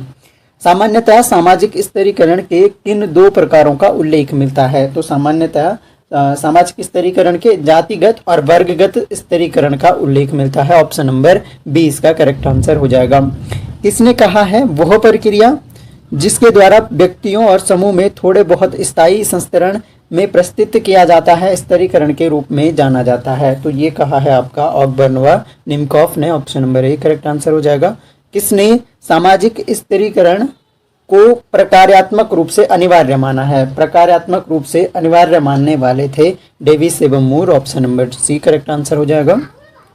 किसने कहा है जाति व्यवस्था समुदाय द्वारा स्वीकृत नियमों की वह कार्यात्मक व्यवस्था है जिसके अंतर्गत उद्देश्यपूर्ण रूप से सामाजिक स्तरीकरण का निर्धारण किया गया? ये इंपॉर्टेंट स्टेटमेंट है अगेन, और ये स्टेटमेंट है आपकी हिवेट की। ऑप्शन नंबर सी सही उत्तर हो जाएगा। अरे देखिए, स्तरीकरण का आधार क्या है? बेस बताना है स्तरीकरण का आधार क्या होता है, तो ये असमानता होती है। ऑप्शन नंबर ए हो जाएगा। पश्चिमी समाजों में स्तरीकरण का आधार क्या है? अगर वेस्टर्न सोसाइटी की बात की जाए तो वहाँ पर वर्ग जो है वो स्तरीकरण का आधार होता है। सामाजिक संतुलन को बनाए रखने में सामाजिक स्तरीकरण सहायक होता है, क्योंकि इसके माध्यम से स्थिति का निर्धारण होता है। Option number B correct answer हो जाएगा। निम्नलिखित में से कौन सी प्रक्रिया भारतीय समाज में हो रहे रूपांतरण के लिए उत्तरदायी है? अब जो सामाजिक परिवर्तन टॉपिक है हमारा, उससे रिलेटेड कुछ एमसीक्यू आपको देखने को मिलेंगे, सामाजिक परिवर्तन से रिलेटेड, और इम्पोर्टेंट ये क्वेश्चन होंगे। इसी तरह के क्वेश्चन बनते हैं इसमें कि कौन सी प्रक्रिया है जो भारत में हो रहे, जो भारत इंडिया का ट्रांसफॉर्मेशन हो रहा है, नवीनीकरण हो रहा है, उसके लिए कौन सी प्रक्रिया इनमें से उत्तरदायी है? तो इनमें से देखो, औद्योगिकीकरण हो रहा है, नगरीकरण हो रहा है, वैश्वीकरण, ये सभी जो है उत्तरदायी तत्व हैं। ऑप्शन नंबर डी इसका करेक्ट आंसर हो जाएगा। निम्नलिखित में से कौन सा भारतीय समाज का परिवर्तन बोधक वक्तव्य है? भारतीय समाज का परिवर्तन बोधक वक्तव्य इनमें से कौन सा है? तो यहाँ पर देखिए, विवाह का संक्षिप्तीकरण भी है, जजमानी प्रथा की समाप्ति, जो जजमानी प्रथा होती है उसकी समाप्ति, व्यक्तिवाद में वृद्धि, ये सभी जो एक तरह से समाज का परिवर्तन बोधक वक्तव्य है। ये एक तरह से क्या है, परिवर्तन की लहर एक तरह से है और समाज को सही दिशा में ले जा रहे हैं। समाज परिवर्तनशील एवं गत्यात्मक दोनों है, यह कथन किस विद्वान का है? तो ये जो स्टेटमेंट है आपका, ये मैकाइवर एवं पेज का है। ऑप्शन नंबर डी इसका करेक्ट आंसर हो जाएगा। सामाजिक परिवर्तन होता है, सामाजिक परिवर्तन किस तरह का होता है? तो सोशल जो चेंज है वो आपका अमूर्त होता है, यानी प्रत्यक्ष रूप से दिखता नहीं है, वो अमूर्त होता है। आप कल्पना कर सकते हैं, अमूर्त होता है, प्रत्यक्ष रूप से आप देख नहीं सकते हैं, लेकिन समाज में परिवर्तन हो रहा होता है। तो बहुत सारे एग्जाम्पल, जैसे 2G से 3G हो गया, 4G हो गया, 5G हो गया। पहले के समाज में हम और तरीके से रहते हैं, अब हम और तरीके से रहते हैं। तो बहुत सारे ये जो परिवर्तन होते हैं ये अमूर्त होते हैं, तो ये बात आपको ध्यान रखनी है। इसके अलावा सामाजिक ढांचे में होने वाले परिवर्तन को क्या कहा जाता है? सामाजिक ढांचे में जो परिवर्तन हो रहा है उसको कहा जाता है सामाजिक परिवर्तन। ऑप्शन नंबर 20 का सही उत्तर हो जाएगा। अगला देखिए, संस्कृतिकरण की अवधारणा किसने दी थी? संस्कृतिकरण की अवधारणा अगेन इंपॉर्टेंट क्वेश्चन है। मैंने बोला कि कल्चरलिज्म जो है, मल्टीकल्चरल बहुसंस्कृतिवाद जो एक टॉपिक है, और सांस्कृतिक रूप से जो पिछड़े वर्ग के बच्चों की शिक्षा है, उनसे रिलेटेड क्वेश्चन भी आपको देखने को मिलेंगे। तो संस्कृतिकरण की अवधारणा जो है ये श्रीनिवास ने दी है। ऑप्शन नंबर सी इसका सही उत्तर है। निम्नांकित में से किसने द्वंद्वात्मक ऐतिहासिक उपागम प्रस्तुत किया? द्वंद्वात्मक ऐतिहासिक उपागम, ये तो कार्ल मार्क्स की थ्योरी है। ऑप्शन नंबर ए सही उत्तर है इसका। निम्नांकित में से किस विद्वान ने भारत में सामाजिक परिवर्तन के अध्ययन के लिए एकीकृत उपागम को काम में लेने का सुझाव दिया है? तो ये थे आपके योगेंद्र सिंह। ऑप्शन नंबर 20 का सही उत्तर है। निम्नांकित में से किस विद्वान ने भारत में सामाजिक परिवर्तन के अध्ययन के लिए ज्ञानात्मक ऐतिहासिक उपागम का उपयोग करने को कहा है? ज्ञानात्मक ऐतिहासिक उपागम का प्रयोग भारतीय समाज में परिवर्तन के लिए किसने कहा है? तो ये कहा है लुई ड्यूमा ने। ऑप्शन नंबर ए सही उत्तर हो जाएगा। काम्ट ने बौद्धिक एवं सामाजिक परिवर्तन के कितने स्तर बताए हैं? काम्ट ने स्तर बताए हैं आपके 3 स्तर बताए हैं। Option number A correct answer हो जाएगा।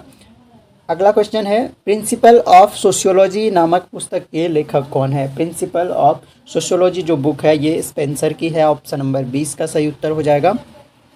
सामाजिक उद्विकास सिद्धांत का प्रणेता किसे माना जाता है? सामाजिक उद्विकास का प्रणेता माना जाता है आपका, ये भी स्पेंसर को माना जाता है। ऑप्शन नंबर 20 का करेक्ट आंसर हो जाएगा। अगला देखिए, प्रगति वह है जो मानवीय सुख में वृद्धि करती है, यह कथन किसका है? प्रगति वह है जो मानवीय सुख में वृद्धि करती है, ये कथन आपका है लेस्टर वार्ड का। ऑप्शन नंबर सी सही उत्तर है। मार्क्स सामाजिक परिवर्तन के लिए किस में परिवर्तन को उत्तरदायी मानते हैं? तो मार्क्स का तो सिंपल है, उत्पादन प्रणाली को उत्तरदायी मानते हैं। ऑप्शन नंबर बी सही उत्तर हो जाएगा। निम्नांकित में से सामाजिक प्रगति की विशेषताएं कौन सी हैं? सामाजिक प्रगति की विशेषताएं इनमें से चुननी है। तो वांछित दिशा में परिवर्तन हो, मूल्यों पर आधारित हो, स्वचालित नहीं हो, स्वयं से न चलती हो, तो ये सभी जो हैं आपके सामाजिक प्रगति की विशेषताएं होती हैं। मॉर्गन ने परिवार के उद्विकास के कितने चरण बताए हैं? मॉर्गन ने परिवार के उद्विकास के चरण बताए हैं 5। ऑप्शन नंबर डी सही उत्तर हो जाएगा।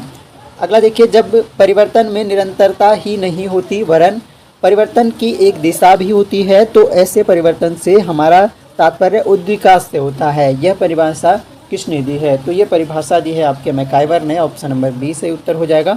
सामाजिक विकास के धार्मिक, तात्विक एवं वैज्ञानिक स्तर का उल्लेख किस समाजशास्त्री ने किया है? तो इनमें से जो समाजशास्त्री है वो है कांट, ऑप्शन नंबर बी सही उत्तर है इसका। अगला देखिए, निम्नांकित में से प्रगति का मापदंड क्या है? प्रगति का मापदंड है इनमें से कला का विकास, स्वास्थ्य में वृद्धि, जीवन स्तर में वृद्धि, ये सभी प्रगति के मापदंड हैं। अगला क्वेश्चन देखिए, मनुष्यों में लिंग संबंधी चेतना निम्नलिखित में से किस आयु वर्ग में तीव्र होती है? अगेन वेरी इंपॉर्टेंट क्वेश्चन है। लिंग संबंधी जो चेतना है, चेतना कब आ जाती है लिंग संबंधी मेल फीमेल की? तो वो किशोर अवस्था है, ऑप्शन नंबर सी इसका सही उत्तर हो जाएगा। अपने साथ और दूसरों के साथ भली प्रकार चले चलने की जो बढ़ती हुई योग्यता विकास का कौन सा प्रकार है? अपने साथ और दूसरों के साथ सही प्रकार से चलने के लिए जो बढ़ती हुई योग्यता है उसे किस विकास के अंतर्गत रखा जाएगा? तो वो आपका सामाजिक विकास है, जहाँ पर आप लोगों का सहयोग के साथ दूसरों के साथ भी भली प्रकार से सही दिशा में चल रहे होते हैं। बाल्यावस्था में बालक की स्वामी भक्ति निम्नलिखित में से किसके प्रति सबसे अधिक होती है? तो बालक की स्वामी भक्ति जो है सबसे अधिक होती है आपका समूह के प्रति, ऑप्शन नंबर सी सही उत्तर हो जाएगा।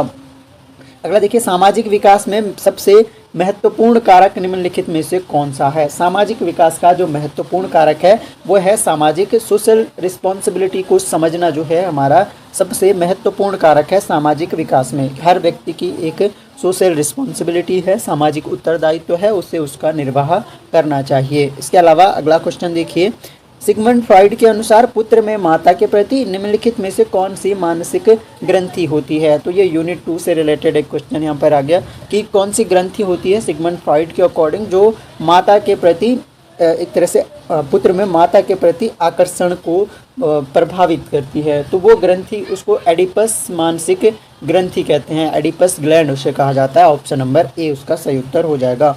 स्कूल पूर्व आयु में बालकों के खेल निम्नलिखित में से किस प्रकार के होते हैं? अगर स्कूल पूर्व बालकों की बात की जाए तो उनके जो खेल हैं वो आत्म केंद्रित भी होते हैं और वस्तु केंद्रित भी होते हैं। उपरोक्त दोनों इसका सही उत्तर हो जाएगा। अगला देखिए, सामाजिक स्तरीकरण का बालकों पर प्रभाव सबसे अधिक निम्नलिखित में से किसके माध्यम से होता है? तो सबसे ज़्यादा माता पिता के माध्यम से होगा, ऑप्शन नंबर ए हो जाएगा।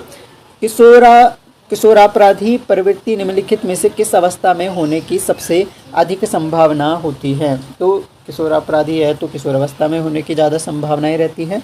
निम्नलिखित में से किस प्रकार के पारिवारिक संबंध संवाद प्रेषण के अनुकूल हैं? पारिवारिक संबंध या संवाद जो प्रेषण के अनुकूल हैं वो हैं आपके संयुक्त परिवार, ऑप्शन नंबर सी इसका सही उत्तर हो जाएगा। अगला देखिए, निम्नलिखित में से किस सामाजिक आर्थिक स्तर की भाषा विकास में अधिक प्रभाव पड़ता है? किस सामाजिक आर्थिक स्तर का भाषा विकास में अधिक प्रभाव पड़ता है? तो सामाजिक आर्थिक स्तर में जो मध्यम वर्ग है इस पर भाषा विकास का अधिक प्रभाव पड़ता है। तो सामाजिक आर्थिक स्तर का भाषा विकास में अधिक प्रभाव पड़ता है।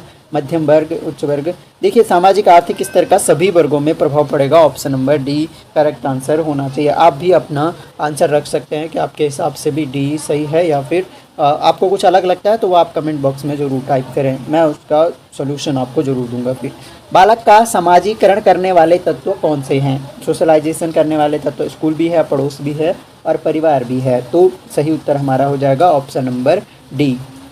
अगला देखिए, लड़के लड़कियों में संवाद प्रेषण की योग्यता निम्नलिखित में से किस प्रकार की होती है? तो लड़के और लड़कियों में जो संवाद प्रेषण करने की योग्यता है वो संवाद प्रेषण करने की योग्यता लड़कियों में अधिक होती है, ऑप्शन नंबर सी इसका करेक्ट आंसर हो जाएगा। ये लक्षण है एक तरह से लड़कियों और लड़कियों में जो है।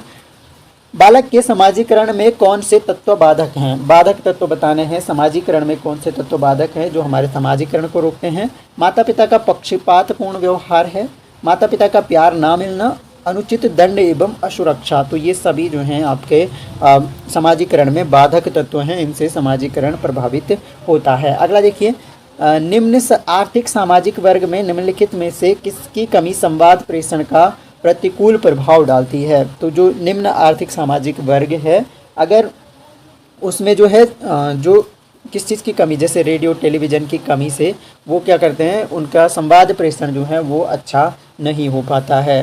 अगला देखिए, शैशवावस्था में ही अंग्रेजी सिखाने से भारतीय शिशु में संवाद प्रेषण पर क्या प्रभाव पड़ता है? तो अगर शैशवावस्था में ही अंग्रेजी सिखा दी जाए तो उसका प्रभाव जो है प्रतिकूल पड़ता है। ऑप्शन नंबर 20 का करेक्ट आंसर हो जाएगा, क्योंकि उसे ज़रूरत होती है मातृभाषा में वो ज़्यादा सीखेगा। तो शैशवावस्था में बहुत ज़रूरी है कि उसकी जो शिक्षा है वो मातृभाषा में हो, इसीलिए कहा जा रहा है कि उस पर प्रतिकूल प्रभाव पड़ेगा। अगला प्रश्न हम देखते हैं, बालक के भाषात्मक विकास में सबसे अधिक महत्वपूर्ण कारक निम्नलिखित में से कौन सा है। बालक के भाषात्मक विकास में जो सबसे अधिक महत्वपूर्ण कारक है वो हमें इनमें से छांट कर बताना है। तो इनमें से जो महत्वपूर्ण कारक है वो है आपका सामान्य अभिवृद्धि। ऑप्शन नंबर ए इसका करेक्ट आंसर हो जाएगा। मानव समाज की मौलिक इकाई के रूप में समाजीकरण का सर्वप्रथम साधन निम्नलिखित में से कौन सा है। समाजीकरण का सबसे पहला साधन कौन सा है, तो वो परिवार होता है। ऑप्शन नंबर ए हो जाएगा। विद्यालय के निम्नलिखित कारकों में बालक में समाजीकरण में सबसे अधिक प्रभावशाली कार्यभाग किसका है। तो सबसे ज़्यादा जो प्रभावशाली कार्यभाग है इनमें से वो होगा आपके शिक्षक का। ऑप्शन नंबर ए उसका सही उत्तर हो जाएगा। अगला देखिए, सहयोग करने वाले में हम भावना का विकास और उसकी क्षमता और काम करने की संकल्प में वृद्धि, समाजीकरण की यह परिभाषा किसने दी है। तो सोशलाइजेशन की ये डेफिनेशन जो है ये आपके E.A. रॉस ने दी है। थ्योरी सेक्शन में हमने डेफिनेशन डिस्कस करी थी, तो वो आपको ध्यान होंगी। E.A. रॉस की ये डेफिनेशन है। सामुदायिक भावना के अंतर्गत निम्नलिखित में से कौन से मनोवैज्ञानिक तत्व शामिल हैं। मनोवैज्ञानिक तत्व तो सामुदायिक भावना में क्या आज्ञाकारिता भी आएगा, अनुशासन भी आएगा और सहयोग भी आएगा। ऑप्शन नंबर डी हमारा करेक्ट आंसर हो जाएगा। तो आधुनिकता के लिए नवीन तथा प्राचीन मूल्यों में स्थापित करना होगा। आधुनिकता के लिए नवीन और प्राचीन मूल्यों में क्या स्थापित करना होगा। सही आंसर हो जाएगा साम्य स्थापित करना होगा। जो हमारे प्राचीन मूल्य हैं और आधुनिक मूल्य हैं दोनों में साम्य स्थापित करना होगा। आज आधुनिक समाज ने वैज्ञानिक दृष्टिकोण एवं तकनीक ज्ञान के साथ अपना सीधा संबंध जोड़ लिया है तथा अंधविश्वासों एवं पुरानी मान्यताओं से संबंध विच्छेद कर लिया है। यह विवेचन किस ओर इंगित करता है। तो यह विवेचन इंगित करता है आपका आधुनिकीकरण की ओर। ऑप्शन नंबर ए सही उत्तर हो जाएगा। आज के जो टॉपिक हैं आपको आधुनिकीकरण, संस्कृतिकरण, वो सारी चीज़ें आपको देखने को मिल जाएंगी। वैश्वीकरण के भी क्वेश्चन मिल जाएंगे शायद। आधुनिकीकरण का मुख्य संबंध है, आधुनिकीकरण का सबसे मुख्य संबंध किससे होगा, शिक्षा से। ऑप्शन नंबर बी सही उत्तर हो जाएगा। AI आ रहा है तो एजुकेशन से ज़्यादा संबंध है। सांस्कृतिक विलंबन जो है ठहराव, इसका कारण क्या है। तो सांस्कृतिक विलंबन का कारण होता है आपका सामाजिक परिवर्तन का कारण है सांस्कृतिक विलंबन। संस्कृति मानव द्वारा निर्मित तत्वों का संग्रह है। संस्कृति जो है मानव द्वारा निर्मित तत्वों का संग्रह है। कौन से तत्वों का संग्रह है, तो ये मानव द्वारा जो निर्मित तत्व हैं, रासायनिक मानव द्वारा जो निर्मित तत्व हैं उनका संग्रह है। मानव द्वारा कैसे तत्व निर्मित होते हैं, भौतिक भी हो सकते हैं, अभौतिक भी हो सकते हैं। ऑप्शन नंबर डी इसका करेक्ट आंसर हो जाएगा। अगला देखिए, प्राय संस्कारों का ढेर ही संस्कृति है। प्राय संस्कारों का ढेर ही संस्कृति है, यह विचार किसका है। तो ये जो विचार है आपका ये DC मिश्रा का है। ऑप्शन नंबर सी इसका सही उत्तर है। अतीत से वर्तमान में आना ही क्या है। अतीत से वर्तमान में आना ही आधुनिकीकरण है। संस्कृति सीखे हुए व्यवहार के प्रतिमानों का कुल योग है जो किसी समाज के सदस्यों की विशेषता है तथा जैविकीय गुण का परिणाम नहीं है। यह परिभाषा किस लेखक की है। देखिए संस्कृति की ये परिभाषा है, बहुत इंपॉर्टेंट डेफिनेशन है। डेफिनेशन जहाँ पे भी आती है तो मैं आपको कहता रहता हूँ कि आपको वो डेफिनेशन नोट डाउन कर लेनी है। किसकी डेफिनेशन है तो परीक्षा में पूछी जा सकती है। ये डेफिनेशन जो है ये होबेल की है। ऑप्शन नंबर ए इसका उत्तर है। मानवतावाद है। मानवतावाद क्या है, इनमें से कोई नियम है, मूल्य है, सिद्धांत है या एक भाषा है। तो मानवतावाद एक मूल्य है। ऑप्शन नंबर 20 का करेक्ट आंसर हो जाएगा कि मनुष्य को मानव बनना महत्वपूर्ण है। मानवतावादी व्यक्ति क्या करेगा, ह्यूमंस की रिस्पेक्ट करेगा, मानव में सामाजिक न्याय का समर्थन करेगा।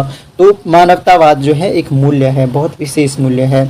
जाति व्यवस्था में होने वाले परिवर्तन की प्रक्रिया को कहते हैं। तो जाति व्यवस्था में जो परिवर्तन की प्रक्रिया है उसे क्या कहते हैं, तो उसे जाति गतिशीलता कहते हैं। ऑप्शन नंबर सी इसका उत्तर हो जाएगा। अगला देखिए, राष्ट्रीय एकीकरण के विकास में प्रमुख योगदान रहता है। राष्ट्रीय एकीकरण के विकास में महत्वपूर्ण योगदान किसका रहेगा, एक शिक्षक का रहता है। ऑप्शन नंबर 20 का सही उत्तर हो जाएगा। अगला देखिए, राष्ट्रीय एकता समिति का सुझाव था। जो राष्ट्रीय एकता समिति है इसका सुझाव था आपका सांप्रदायिकता की समाप्ति हो जानी चाहिए। ये सुझाव था राष्ट्रीय एकता समिति का। तो ये आपको ध्यान रखना है, अगेन इंपॉर्टेंट क्वेश्चन है।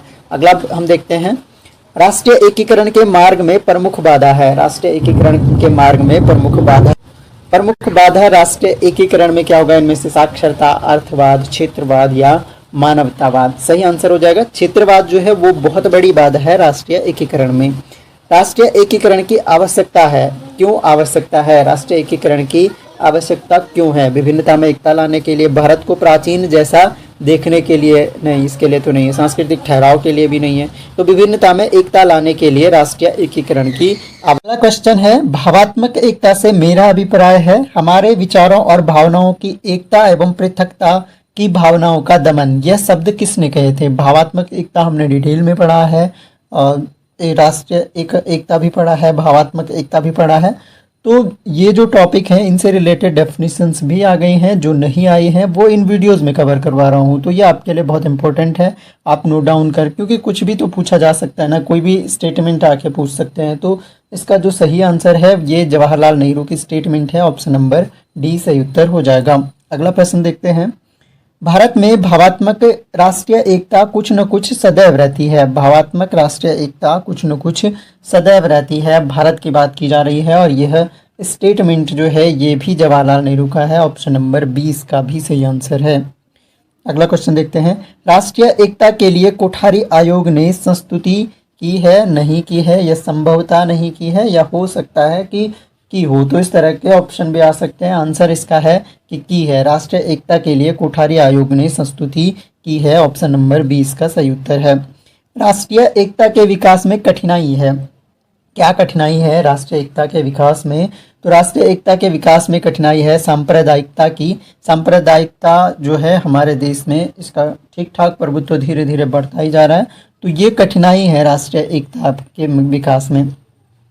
राष्ट्रीयता में देश प्रेम से कई गुना अधिक देशभक्ति की मात्रा होती है। अगेन स्टेटमेंट है और आपको ध्यान रखना है, नोट डाउन कर लेना है जो भी स्टेटमेंट मिलता है, जो डेफिनेशन मिलती है, और ये स्टेटमेंट है ब्रूबेकर का, ऑप्शन नंबर ए इसका सही उत्तर है। अगला क्वेश्चन देखते हैं, आज राष्ट्रीय एकता के लिए जो इतनी मांग की जा रही है वह उन विघटनकारी तत्वों को दूर करने के लिए की जा रही है जो देश की शक्ति को निर्बल बनाना चाहते हैं और देश के टुकड़े करना चाहते हैं। यह स्टेटमेंट किसका है? ये स्टेटमेंट जो है इंदिरा गांधी का है। अब ये उस टाइम पे जब इमरजेंसी के दौरान, उससे पहले जब वो हार जाती थी। यदि हम मुश्किल से प्राप्त अपनी स्वतंत्रता की सुरक्षा एवं समृद्धि चाहते हैं तो हमें राष्ट्रीय एकता की प्रक्रिया को जारी रखना और शक्तिशाली बनाना पड़ेगा। यह किसने कहा है? यह स्टेटमेंट के.एल. श्रीमाली का है, ऑप्शन नंबर सी इसका सही उत्तर है। अगला देखिए, राष्ट्रीय एकता की देश को हर समय जरूरत है किंतु भारत के लिए इसकी कहीं अधिक आवश्यकता है। तो ये स्टेटमेंट अगेन इंपॉर्टेंट है, ये डॉक्टर कानूनगो का स्टेटमेंट है, ऑप्शन नंबर ए। आगे देखिए, भावात्मक एकता समिति ने सुझाव दिए थे। भावात्मक एकता जो समिति थी उसके सुझाव हमें बताने हैं, तो उसके सुझाव जो हैं, बालकों को सांस्कृतिक विरासत को बताना, एक सुझाव ये है। इतिहास को पाठ्यक्रम में महत्वपूर्ण स्थान देना, इतिहास पढ़ाते समय समन्वयकारी सांस्कृतिक तत्वों पर जोर देना, ये सभी स्टेटमेंट जो हैं भावात्मक एकता समिति ने सुझाव दिए थे।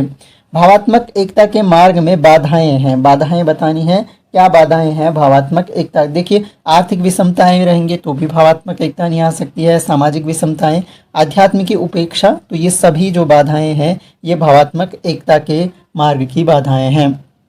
अगला देखिए, राष्ट्रीय एकता का अर्थ है देश के विभिन्न राज्यों, व्यक्तियों के आर्थिक, सामाजिक, सांस्कृतिक और भाषा विषयक विभिन्नताओं को वांछनीय सीमा के अंतर्गत रखना और इनमें भारत की एकता का समावेश करना। यह कथन किसका है? ये जो स्टेटमेंट है ये आपका डॉक्टर बेदी का है, ऑप्शन नंबर 20 का करेक्ट आंसर है।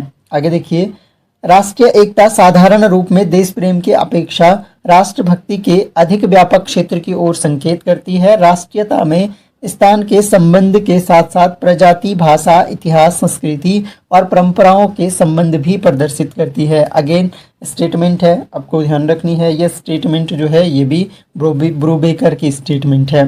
अगला देखिए, राष्ट्रीय एकता समिति ने राष्ट्रीय एकता को प्रबल बनाने के लिए सुझाव पत्र तैयार किया था। कौन से ईयर में तैयार किया था? तो इस क्वेश्चन का जो सही आंसर है वो है आपका 1961 में राष्ट्रीय एकता समिति ने सुझाव पत्र तैयार किया था राष्ट्रीय एकता को प्रबल बनाने के लिए।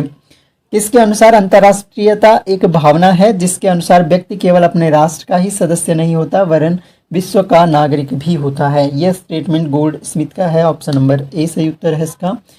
राष्ट्र एकता की बाधाएं हैं, तो बाधाओं की अगर बात की जाए तो अनेक जातियां हैं, अनेक धर्म भी हैं, अनेक भाषाएं भी हैं, तो ये सभी जो है राष्ट्रीय एकता की बाधाएं हो जाएंगी। आगे देखिए, अंतर्राष्ट्रीय विद्यालयों की स्थापना का सुझाव सर्वप्रथम किसने दिया था? जो इंटरनेशनल स्कूल्स हैं इनकी स्थापना का सुझाव सबसे पहले प्रेड्यूक्स ने दिया था। ऑप्शन नंबर सी इसका सही उत्तर हो जाएगा। विश्व स्वास्थ्य संगठन प्रतीक है, जो विश्व स्वास्थ्य संगठन है WHO वर्ल्ड हेल्थ ऑर्गेनाइजेशन 7 अप्रैल को इसकी स्थापना होती है। कौन से ईयर में होती है ईयर आप लोग बताइए यहाँ पर। और 7 अप्रैल को हम वर्ल्ड हेल्थ डे भी मनाते हैं, वो इसी की स्थापना के उपलक्ष्य में मनाते हैं। तो WHO का एक तो एस्टेब्लिश ईयर बता दीजिए कमेंट बॉक्स में, और एक इसका हेडक्वार्टर बता दीजिए, हेडक्वार्टर कहाँ पे है WHO का। तो ये जो मैं क्वेश्चन पूछता हूँ जरूर आंसर कर लिया कीजिए, क्योंकि ये ऐसे क्वेश्चन होते हैं जो आपको परीक्षा में पूछे जा सकते हैं। तो क्वेश्चन है कि WHO संगठन जो है प्रतीक है, किसका प्रतीक है? तो ये प्रतीक है इंटरनेशनल सद्भाव का, ये प्रतीक है। अंतर्राष्ट्रीय सद्भावना के विकास में बाधक तत्व क्या हैं? अगर बाधक तत्वों की बात की जाए तो बाधक तत्व, इनमें सांप्रदायिक भेदभाव जो हैं ये बाधक तत्व हैं, बाकी भावनाएं नहीं है, संवेग भी नहीं है, राष्ट्रीय एकता भी नहीं है, ये तो अच्छे तत्व हैं। पृथकता का अर्थ है पिछड़ापन और पतन, यह शब्द किसके हैं? ये शब्द जो हैं आपके ये नेहरू जी के हैं। Option number B.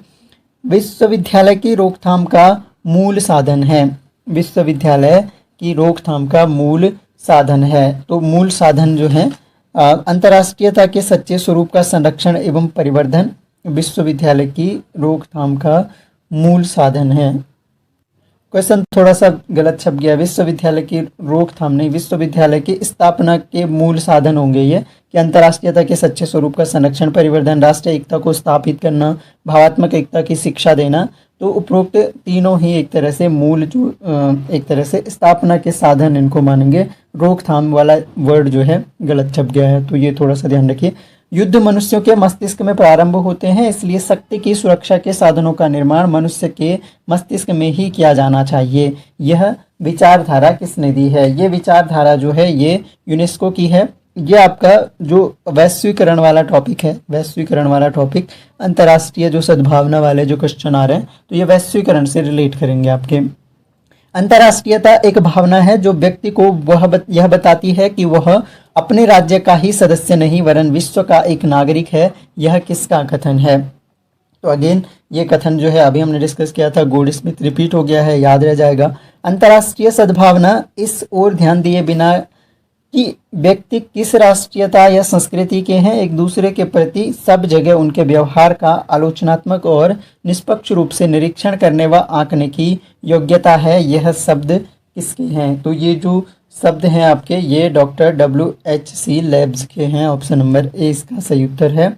वसुधैव कुटुंबकम का तात्पर्य है, तो वसुधैव कुटुंबकम। अच्छा एक क्वेश्चन बताइए हम लोग, वसुधैव कुटुंबकम जो है ना ये अभी थीम थी, बहुत चर्चित थीम थी, इंडिया का बहुत बड़ा इसमें रोल था। तो आपके लिए क्वेश्चन ये है कि ये किस चीज़ की थीम थी इस बार, वसुधैव कुटुंबकम।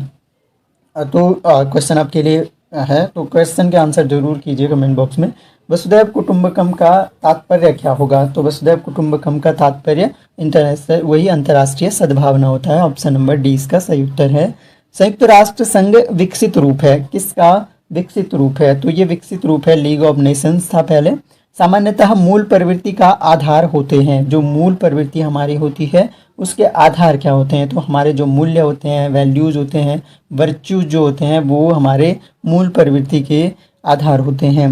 सांस्कृतिक शिक्षा मनुष्य की पशुवत प्रवृत्तियों का करती है, क्या करती है? जो पशुवत प्रवृत्तियां होती हैं मनुष्य उनका क्या करती हैं? उनका मार्गांतीकरण करती हैं, परिष्करण यानी शोधन करती है, उनका उन्नयन करती हैं। तो तीनों ही ऑप्शन सही हैं। अगला क्वेश्चन देखिए, सांस्कृतिक शिक्षा का तात्पर्य उस शिक्षा से है, उस शिक्षा से है। तो देखिए यहाँ पर ऑप्शन आप लोग देख सकते हैं कि जो बालकों को सांस्कृतिक मूल्यों से अवगत करा उन्हें अनुकूल चलने को प्रेरित करती है, जो बालकों को विभिन्न समाजों की संस्कृति से अवगत कराती है। तो अवगत कराने वाला जो है तात्पर्य नहीं है। संस्कृति व धर्म का ज्ञान देकर उसे जीने के लिए प्रेरित करती है। संस्कारित शिक्षा देना, सबसे सटीक जो आंसर है वो आपका ऑप्शन नंबर ए है कि जो बालकों को सांस्कृतिक मूल्यों से अवगत करा उन्हें अनुकूल कर चलने हेतु उनके अनुकूलित चलने हेतु प्रेरित करती है। शिक्षा में जनतंत्र का तात्पर्य है, यानी शिक्षा में जो डेमोक्रेसी है, ये भी हमारे पास वर्ड थे, डेमोक्रेसी, इक्वलिटी, समानता, स्वतंत्रता, न्याय, तो ये सारे एक तरह से टॉपिक हमारे पास हैं यूनिट फर्स्ट के अंदर। और मैंने शुरू में बताया कि आपका यूनिट फर्स्ट और यूनिट 4 के कंबाइंड क्वेश्चन आपको इस वीडियो में मिल रहे हैं।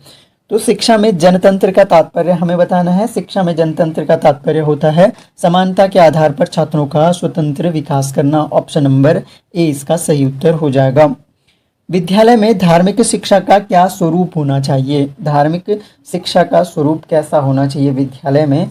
तो ये भी हमने पढ़े हैं, आर्टिकल भी पढ़े हैं, कॉन्स्टिट्यूशनल प्रोविजंस भी इनके बारे में पढ़े हैं। तो सही उत्तर हो जाएगा कि सभी धर्मों की मुख्यतः समन्वयक बातों की शिक्षा दी जाए। सभी धर्मों की जो मुख्यतः समन्वयक बातें हैं, जो एक तरह से सर्वमान्य जो बातें होंगी, उन्हीं की शिक्षा दी जाए। केवल एक विशेष धर्म, ये तो ऑलरेडी वैसे भी गलत हो गया। धार्मिक स्कूल नहीं कर सकते हैं, धार्मिक कृत्य कराना ये भी गलत है। तो ऑप्शन नंबर बी हमारा सही उत्तर हो जाएगा। छात्र अनुशासनहीनता का प्रमुख कारण है। छात्र जो अनुशासनहीनता करते हैं उसका मुख्य कारण बताना है। तो मुख्य कारण होता है नैतिक शिक्षा का अभाव। ऑप्शन नंबर बी इसका करेक्ट आंसर हो जाएगा। और आप लोग देखते भी होंगे, चाहे स्कूल में है तो एथिक्स कहाँ है? एथिक्स कोई नहीं पढ़ाई जाती है, नैतिक शिक्षा का बिल्कुल अभाव है। इधर अलग अलग जो कॉन्वेंट स्कूल हैं वो अपना फोकस करते हैं कि वो इंग्लिश मीडियम पढ़ाते हैं, इंग्लिश में शिक्षा देंगे, वो नॉलेज तो कूट कूट के भर देंगे चीज़ें, लेकिन एथिक्स का बहुत ज़्यादा अभाव होता जा रहा है, नैतिक शिक्षा का बहुत ज़्यादा अभाव होता जा रहा है, और यही छात्र अनुशासनहीनता का मुख्य कारण है। विद्यालय एवं समाज में क्या संबंध है? विद्यालय एवं समाज में क्या संबंध है? तो विद्यालय और समाज की अगर बात की जाए तो इसमें क्या संबंध है? तो विद्यालय एवं समाज अन्योन्याश्रितता का संबंध है, एक दूसरे पर आश्रित होते हैं, एक दूसरे के विरोधी संगठन है। विद्यालय समाज के एक अंग के रूप में है। विद्यालय समाज में विद्यालय एक अंग के रूप में है। तो सबसे सही आंसर आपका विद्यालय एवं समाज एक दूसरे पर आश्रित होते हैं, विरोधी नहीं होते हैं। अगर देखिए पृथकता का अर्थ है पिछड़े रहना और पतन। संसार बदल रहा है और पुरानी रुकावटें समाप्त होती जा रही हैं। जीवन अधिक से अधिक अंतर्राष्ट्रीय होता जा रहा है। हमें इस भावी अंतर्राष्ट्रीयता में अपना पार्ट अदा करना है। तो ये स्टेटमेंट पहले भी आया है, गोल्ड स्मिथ का ये स्टेटमेंट है। अगला क्वेश्चन हम देखते हैं। भाषात्मक एकता से मेरा अभिप्राय है हमारे विचारों और भावनाओं की एकता, पृथकता का दमन। यह कथन किसका है? तो ये स्टेटमेंट ये जवाहरलाल नेहरू का कथन है। Option number B. परीक्षा के 2 प्रकारों की परीक्षा में किस प्रकार की परीक्षा अधिक विश्वसनीय होती है? तो आत्मगत और वस्तुगत। आत्मगत नहीं होगा ये, आत्मगत को आत्मनिष्ठ भी आप कह सकते हैं, आत्मनिष्ठ बोल सकते हैं। और वस्तुगत जो होता है वो वस्तुनिष्ठ होता है, वस्तुनिष्ठ। तो अब यहाँ पर बताना है कि कौन सी परीक्षा ज़्यादा विश्वसनीय है। तो जो वस्तुनिष्ठ परीक्षा है वो ज़्यादा विश्वसनीय होती है। ऑप्शन नंबर 20 का सही उत्तर हो जाएगा। वर्तमान परीक्षा प्रणाली का प्रमुख दोष छांटना है। तो प्रमुख दोष जो है वो केवल लेखन गति की परीक्षा करती है जो वर्तमान परीक्षा प्रणाली है, तो इसलिए ये इसका दोष हो जाएगा। आगे एक डेफिनेशन है, ये हमने डिस्कस करी थी हाल ही में थ्योरी सेक्शन में। तो शैक्षिक उद्देश्यों को बालक द्वारा किस सीमा तक प्राप्त किया गया है, यह जानने की प्रक्रिया को ही मूल्यांकन कहते हैं। मूल्यांकन की यह परिभाषा किसकी है? तो मूल्यांकन की यह जो परिभाषा है आपकी इम्पोर्टेंट स्टेटमेंट है, और ये परिभाषा है चेम्सफोर्ड की। आगे बढ़ते हैं। वर्तमान परीक्षा प्रणाली का सुधार करने के लिए निम्न में से कौन से 2 सुधारों पर बल देना चाहिए? कौन से 2 सुधारों पर बल देना चाहिए? तो यहाँ पर देखिए, विश्वसनीयता एवं वैधता बढ़ाना, यही इन्हीं सुधारों पर बल देना चाहिए। सत्यता विस्तार, कम लगना, पेपर कम खर्च होना, औपचारिक अनौपचारिक, विश्वसनीयता एवं वैधता वाला सही आंसर हो जाएगा। आगे देखिए, जीव वैज्ञानिक तथा मनोवैज्ञानिक 2 तत्व हैं जो निर्माण करते हैं, यानी बायोलॉजिकल और साइकोलॉजिकल तत्व किसका निर्माण करते हैं? तो ये निर्माण करते हैं किसी कल्चर का, संस्कृति का। ऑप्शन नंबर सी सही उत्तर हो जाएगा। संस्कृति के निर्माण में सहायक तत्व होते हैं। संस्कृति के निर्माण में कितने सहायक तत्व? तो 2 सहायक तत्व होते हैं। संस्कृति के निर्माण का आधार क्या है? तो आधार जो है संस्कृति के निर्माण का वो आवश्यकताएं हैं, नीड्स जो होती हैं वही संस्कृति के निर्माण का आधार होती हैं। आगे देखिए, संस्कृति वह जटिल पूर्णता है जिसमें ज्ञान, विश्वास, कला, नैतिकता, नियम, रीति रिवाज तथा अन्य योग्यताएं एवं आदतें जिन्हें मनुष्य समाज के सदस्य के रूप में प्राप्त करता है सम्मिलित हैं। यह परिभाषा किसने दी है? तो ये परिभाषा जो है ये टाइलर की है, ऑप्शन नंबर सी। अगला क्वेश्चन देखिए, मानव क्रियाओं पर परंपराओं की छाप ही संस्कृति जानी जाती है।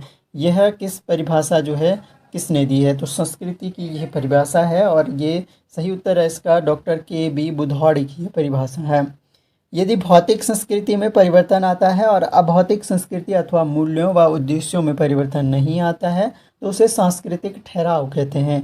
और यह परिभाषा किसने दी है? तो सांस्कृतिक ठहराव की यह परिभाषा जो है ऑगबर्न की परिभाषा है, जो कि आपको ध्यान रखना है। तो कुल वाले बच्चों को उनकी क्षमता के अनुसार शिक्षा दी जानी चाहिए। ये तो रहा कथन आपके पास, और कारण दिया गया है, इन्हें सामान्य पाठ्यक्रम से अधिक चुनौतीपूर्ण सामग्री की आवश्यकता होती है। जो आपके प्रतिभाशाली बालक होते हैं, खासकर जिनका IQ लेवल मोर देन 120 होता है, तो ऐसे बालकों को जो क्षमता है उनकी क्षमता के अनुसार शिक्षा दी जानी चाहिए, क्योंकि उनकी जो क्षमताएं होती हैं वह इस तरह की होती हैं कि उन्हें अधिक चुनौतीपूर्ण पाठ्यक्रम की आवश्यकता होती है। तो कथन भी सही है, कारण भी सही है, और कारण जो है वो कथन की सही व्याख्या भी कर रहा है। तो ऑप्शन नंबर ए आपका सही आंसर हो जाएगा। अगला देखिए, शिक्षा के अधिकार अधिनियम 2009 के तहत शिक्षा के अधिकार का किस वर्ग पर सबसे ज़्यादा प्रभाव पड़ा है? तो सबसे ज़्यादा प्रभाव क्या है इसका? तो सबसे ज़्यादा प्रभाव यही है कि सभी बच्चों को इससे एक तो निःशुल्क और अनिवार्य शिक्षा मिली है। तो ये किसी विशेष वर्ग पे नहीं बल्कि सभी बच्चों के लिए इसका विशेष प्रभाव पड़ा है। तो क्वेश्चन आंसर हो जाएगा ए। अगला देखिए, फिर से कथन कारण है आपके पास। कथन है, प्रतिभाशाली छात्रों को नियमित पाठ्यक्रम से बाहर की गतिविधियों में भी भाग लेना चाहिए। जो नियमित पाठ्यक्रम है उससे बाहर की गतिविधियों में भी भाग लेना चाहिए।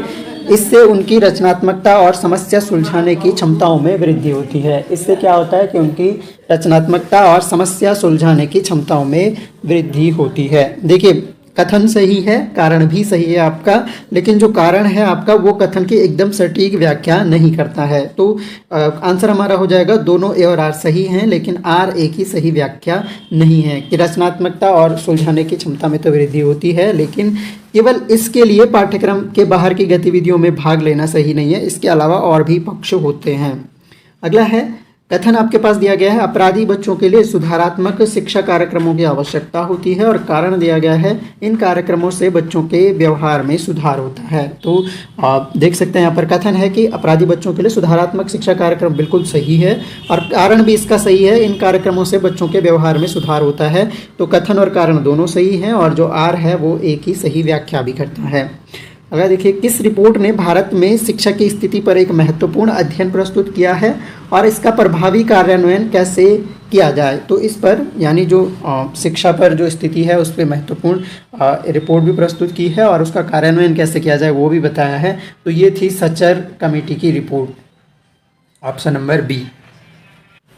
इनका जो महत्वपूर्ण अध्ययन था सचर कमेटी का, तो इन्होंने ये पाया था कि जो भारत की शिक्षा है उसमें जो मुस्लिम शिक्षा है, खासकर जो मुस्लिमों की शिक्षा है, तो मुस्लिम शिक्षा की जो स्थिति है वो अन्य जो जनजातीय शिक्षा है या जो अन्य वर्ग भारत में होते हैं, जनजातीय वर्ग हैं, पिछड़े से पिछड़े वर्ग हैं, उनकी तुलना में भी मुस्लिमों की शिक्षा जो है बहुत निम्नतम स्तर पर है। तो इस पर इन्होंने एक महत्वपूर्ण अध्ययन प्रस्तुत किया था और इसका कार्यान्वयन कैसे किया जाए इसके लिए इन्होंने एक रिपोर्ट सौंपी थी। सचर समिति इसका सही आंसर हो जाएगा। अगला है, कथन ए है। अगला क्वेश्चन है, अपराधी बच्चों के लिए पारंपरिक दंड प्रणाली प्रभावी नहीं होती है। ये कथन है, यानी जो ट्रेडिशनल दंड प्रणाली है जैसे डंडे से मार देना, जो पुरानी और दंड प्रणाली है वो प्रभावी नहीं होती। कथन तो सही है। पारंपरिक दंड जो है बच्चों के व्यवहार में सकारात्मक बदलाव नहीं ला पाता है। तो कुछ पारंपरिक दंड हो सकता है जो उसके व्यवहार में सकारात्मक बदलाव ला सकते हैं, वैसे पारंपरिक दंड प्रणाली जो है ज़्यादा प्रभावी नहीं होती है। तो कथन जो है, कथन और कारण लगभग दोनों सही हैं, ये नहीं ला पाती है, लेकिन जो कारण है वो कथन की सही व्याख्या नहीं है। अगला क्वेश्चन देखिए, इस विधि का उपयोग विशेष शिक्षा में मल्टी सेंसरी इंस्ट्रक्शन के रूप में किया जाता है। देखिए, मल्टी सेंसरी इंस्ट्रक्शन का मतलब है कि जहाँ पे आपके मल्टी सेंस, जो आपके सेंस ऑर्गन्स होते हैं, संवेदी अंग होते हैं जिनको हम कहते हैं, जैसे आंख, कान, नाक, त्वचा, तो इतने ज़्यादा एक्टिव ये रहेंगे, वो मल्टी सेंसरी इंस्ट्रक्शन है। जैसे आप अभी सुन भी रहे हैं, देख भी रहे हैं, तो ये आपके मल्टी सेंसरी, आपके जितने ज़्यादा संवेदी अंग काम करेंगे उतना नॉलेज स्थायी होगा और ज़्यादा टाइम तक याद भी रहेगा। तो ये कहा गया है कि मल्टी सेंसरी इंस्ट्रक्शन के रूप में किया जाता है। शब्दकोश के उपयोग से केवल शब्दकोश ठीक होगा। अब बहुत सारे जो संवेदी अंग हैं वो आपके क्रियाशील नहीं होंगे। अगर दृश्य, श्रवण और स्पर्श, यानी आप देख भी रहे हैं, सुन भी रहे हैं और स्पर्श भी कर रहे हैं, तो ये वाली विधि जो है ये मल्टी सेंसरी इंस्ट्रक्शन के रूप में काम करेगी। केवल पाठ्य पुस्तकों के माध्यम से नहीं, ऑनलाइन शिक्षा के माध्यम से। ऑनलाइन शिक्षा का माध्यम एक अच्छा माध्यम है। इसमें आपके आँख, कान, मतलब काफ़ी जो संवेदी अंग हैं वो एक्टिव जरूर रहते हैं, लेकिन यहाँ पर सारे ही दिए गए हैं, दृश्य, श्रव्य और स्पर्श भी, तो बी वाला सही होगा। अगला देखिए, फिर से कथन है हमारे पास, सामाजिक और आर्थिक रूप से वंचित बच्चों के लिए विशेष शैक्षिक योजनाओं की आवश्यकता है। तो सामाजिक शैक्षिक रूप से अगर वंचित है तो विशेष शैक्षिक योजनाओं की आवश्यकता है। ये योजनाएं उनके शिक्षा संबंधी अवसरों को समान बनाने में मदद करती हैं। तो देखिए, कथन भी सही है, कारण भी सही है, और कारण जो है वो कथन की सही व्याख्या भी करता है।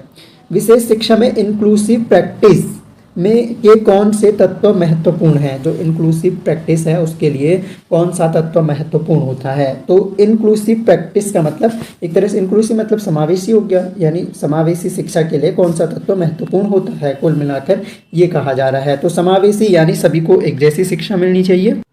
तो इसके लिए क्या करना होगा? सभी को एक जैसी शिक्षा के लिए, यानी समावेशी शिक्षा के लिए, तो देखो, सभी बच्चों के लिए एक ही पाठ्यक्रम, ये सही नहीं होगा। वैसे भी एक ही पाठ्यक्रम तो वैसे भी नहीं होता। विशिष्ट शैक्षिक सामग्री और संसाधनों का विकास करना होगा आपको इंक्लूसिव प्रैक्टिस के लिए। अगला है, कथन दिया गया है, सामाजिक और आर्थिक रूप से वंचित बच्चों की शिक्षा में सरकारी योजनाएं महत्वपूर्ण हैं, और कारण दिया गया है, सरकारी योजनाएं इन बच्चों के लिए संसाधन और सहायता प्रदान करती है। यानी जो सामाजिक और आर्थिक रूप से पिछड़े बच्चे हैं उनको शिक्षा में सरकारी योजनाएं उनके लिए महत्वपूर्ण है, क्योंकि जो सरकारी योजनाएं होती हैं इन बच्चों के लिए संसाधन और सहायता प्रदान करती है। तो कथन सही है, कारण भी सही है, और ये सही व्याख्या भी कर रहा है। अगला क्वेश्चन है, सर्व शिक्षा अभियान की शुरुआत किस वर्ष की गई थी और इसका प्रमुख उद्देश्य क्या था? तो ऐसे से हमने थ्योरी सेक्शन में भी पढ़ा था, और इस पर एक प्रैक्टिस सेट भी है जिसमें सर्व शिक्षा अभियान ऐसे 3-4 टॉपिक कवर किए गए हैं। तो ये वीडियोस अगर आपने नहीं देखे हैं तो ये भी आपके लिए इंपॉर्टेंट होने वाले हैं, वो भी देख लीजिएगा। इसका आंसर हो जाएगा 2001 में, और शिक्षा को सार्वभौमिक बनाना इसका मुख्य उद्देश्य था। फिर से है कि कथन आपके पास है, सामाजिक और आर्थिक वंचन की स्थिति में केवल सरकारी योजनाएं ही समाधान नहीं होती, और कारण दिया गया है, इन योजनाओं के अलावा स्थानीय समुदाय और निजी संस्थानों की भागीदारी भी आवश्यक है। अब देखिए, ये इंपॉर्टेंट है अगेन कि कथन है कि सामाजिक और आर्थिक अगर वंचन है तो उस स्थिति में केवल सरकारी योजनाएं ही समाधान नहीं हो सकती है, जो कि बिल्कुल सही है, और इन योजनाओं के अलावा स्थानीय समुदाय और निजी संस्थानों की भागीदारी भी आवश्यक होती है। तो कथन भी सही है, कारण भी सही है, और उसकी सही व्याख्या भी हो रही है। अगला है, शैक्षिक अनुकूलन के लिए कौन सा प्रावधान विशेष रूप से छात्रों के लिए किया जाता है जो साक्षरता में पिछड़े हैं? यानी जो लिटरेसी में पिछड़े छात्र हैं उनके लिए कौन सा प्रावधान विशेष रूप से किया जाता है? तो इनके लिए किया जाएगा पुनः शिक्षण, यानी रिटीच, और विशेष कक्षाओं का आयोजन किया जाएगा जो शैक्षिक रूप से पिछड़े रह गए हैं। अगला प्रश्न है, फिर से कथन आपके पास है, अनुसूचित जातियों और जनजातियों के लिए विशेष शैक्षिक योजनाएं लागू की जाती हैं। बिल्कुल सही बात है, और कारण दिया गया है, इन योजनाओं का उद्देश्य इन समूहों की शिक्षा में असमानताओं को दूर करना है। तो कारण भी आपके सामने है, कथन भी आपके सामने है, सही उत्तर आपको चुनना है। देख सकते हैं कि कथन बिल्कुल सही है, कारण भी सही है, और कारण जो है वो कथन की सही व्याख्या भी कर रहा है कि असमानताओं को दूर करना ही इसका उद्देश्य है। अगला प्रश्न है, विशेष शिक्षा के संदर्भ में अभिगम्यता का क्या अर्थ है? अब देखिए, ऐसे शब्द आपको पूछ किए जा सकते हैं, तो अभिगम्यता का क्या अर्थ है इसमें? तो इसका जो सही आंसर हो जाएगा, अभिगम्यता का मतलब एक तरह से अवसरों की समानता से है, कि बच्चों को मानसिक और शारीरिक अवसरों की समानता मिले, इसे अभिगम्यता कहा जाएगा विशेष शिक्षा के संदर्भ में। अब हमारे पास फिर से कथन कारण है। कथन है आपके पास, अनुसूचित जातियों और जनजातियों के लिए शिक्षा के अवसर समान बनाने के प्रयास किए जा रहे हैं। यह सामाजिक और शैक्षिक असमानताओं को कम करने के लिए हैं। तो शिक्षा अवसर समान इसलिए बनाए जा रहे हैं ताकि ये शैक्षिक असमानताओं और को कम कर सके। तो सही आंसर आपका इसका हो जाएगा। ये कथन भी सही है, कारण भी सही है और ये सही व्याख्या भी कर रहा है। सामाजिक शैक्षिक असमानताओं को कम करने के लिए ही होता है ये।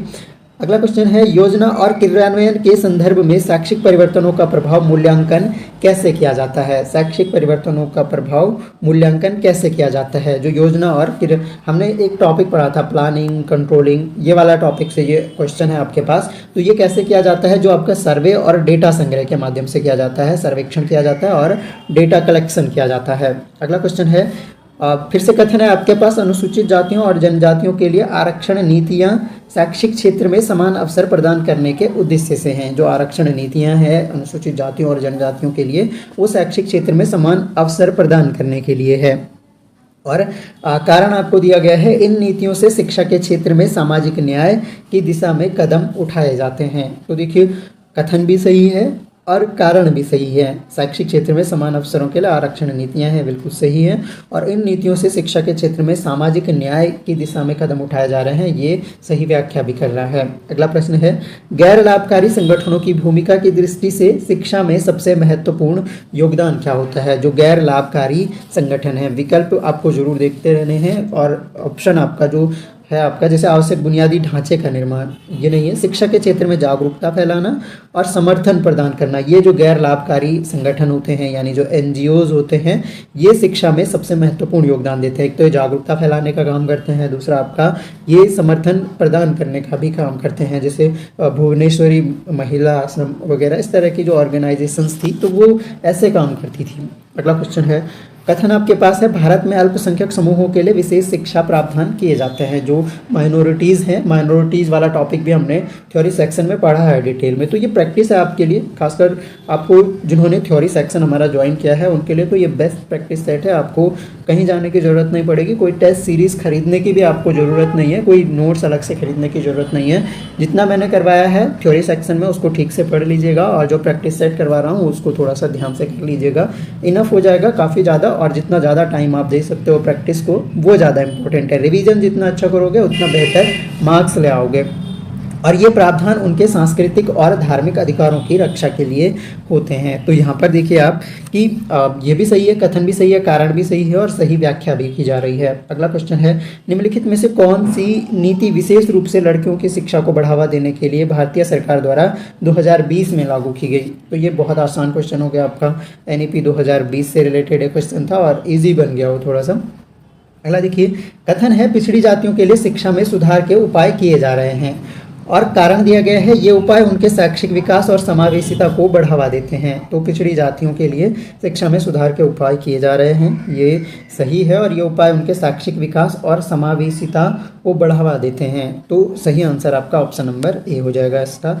अगला देखिए, मिश्रित शिक्षा और समावेशी शिक्षा के बीच मुख्य अंतर क्या है? यानी जो मिश्रित शिक्षा है और समावेशी शिक्षा है, हमने समावेशी शिक्षा का कॉन्सेप्ट भी पढ़ा है। और मिश्रित शिक्षा तो आप जानते ही हैं कि जिसमें सभी बच्चे एक तरह से एक ही क्लास में होंगे, लेकिन उनमें लड़के लड़कियां इस तरह का मिश्रण पाया जाएगा। लेकिन समावेशी शिक्षा में थोड़ा सा अंतर होता है। अंतर क्या होता है?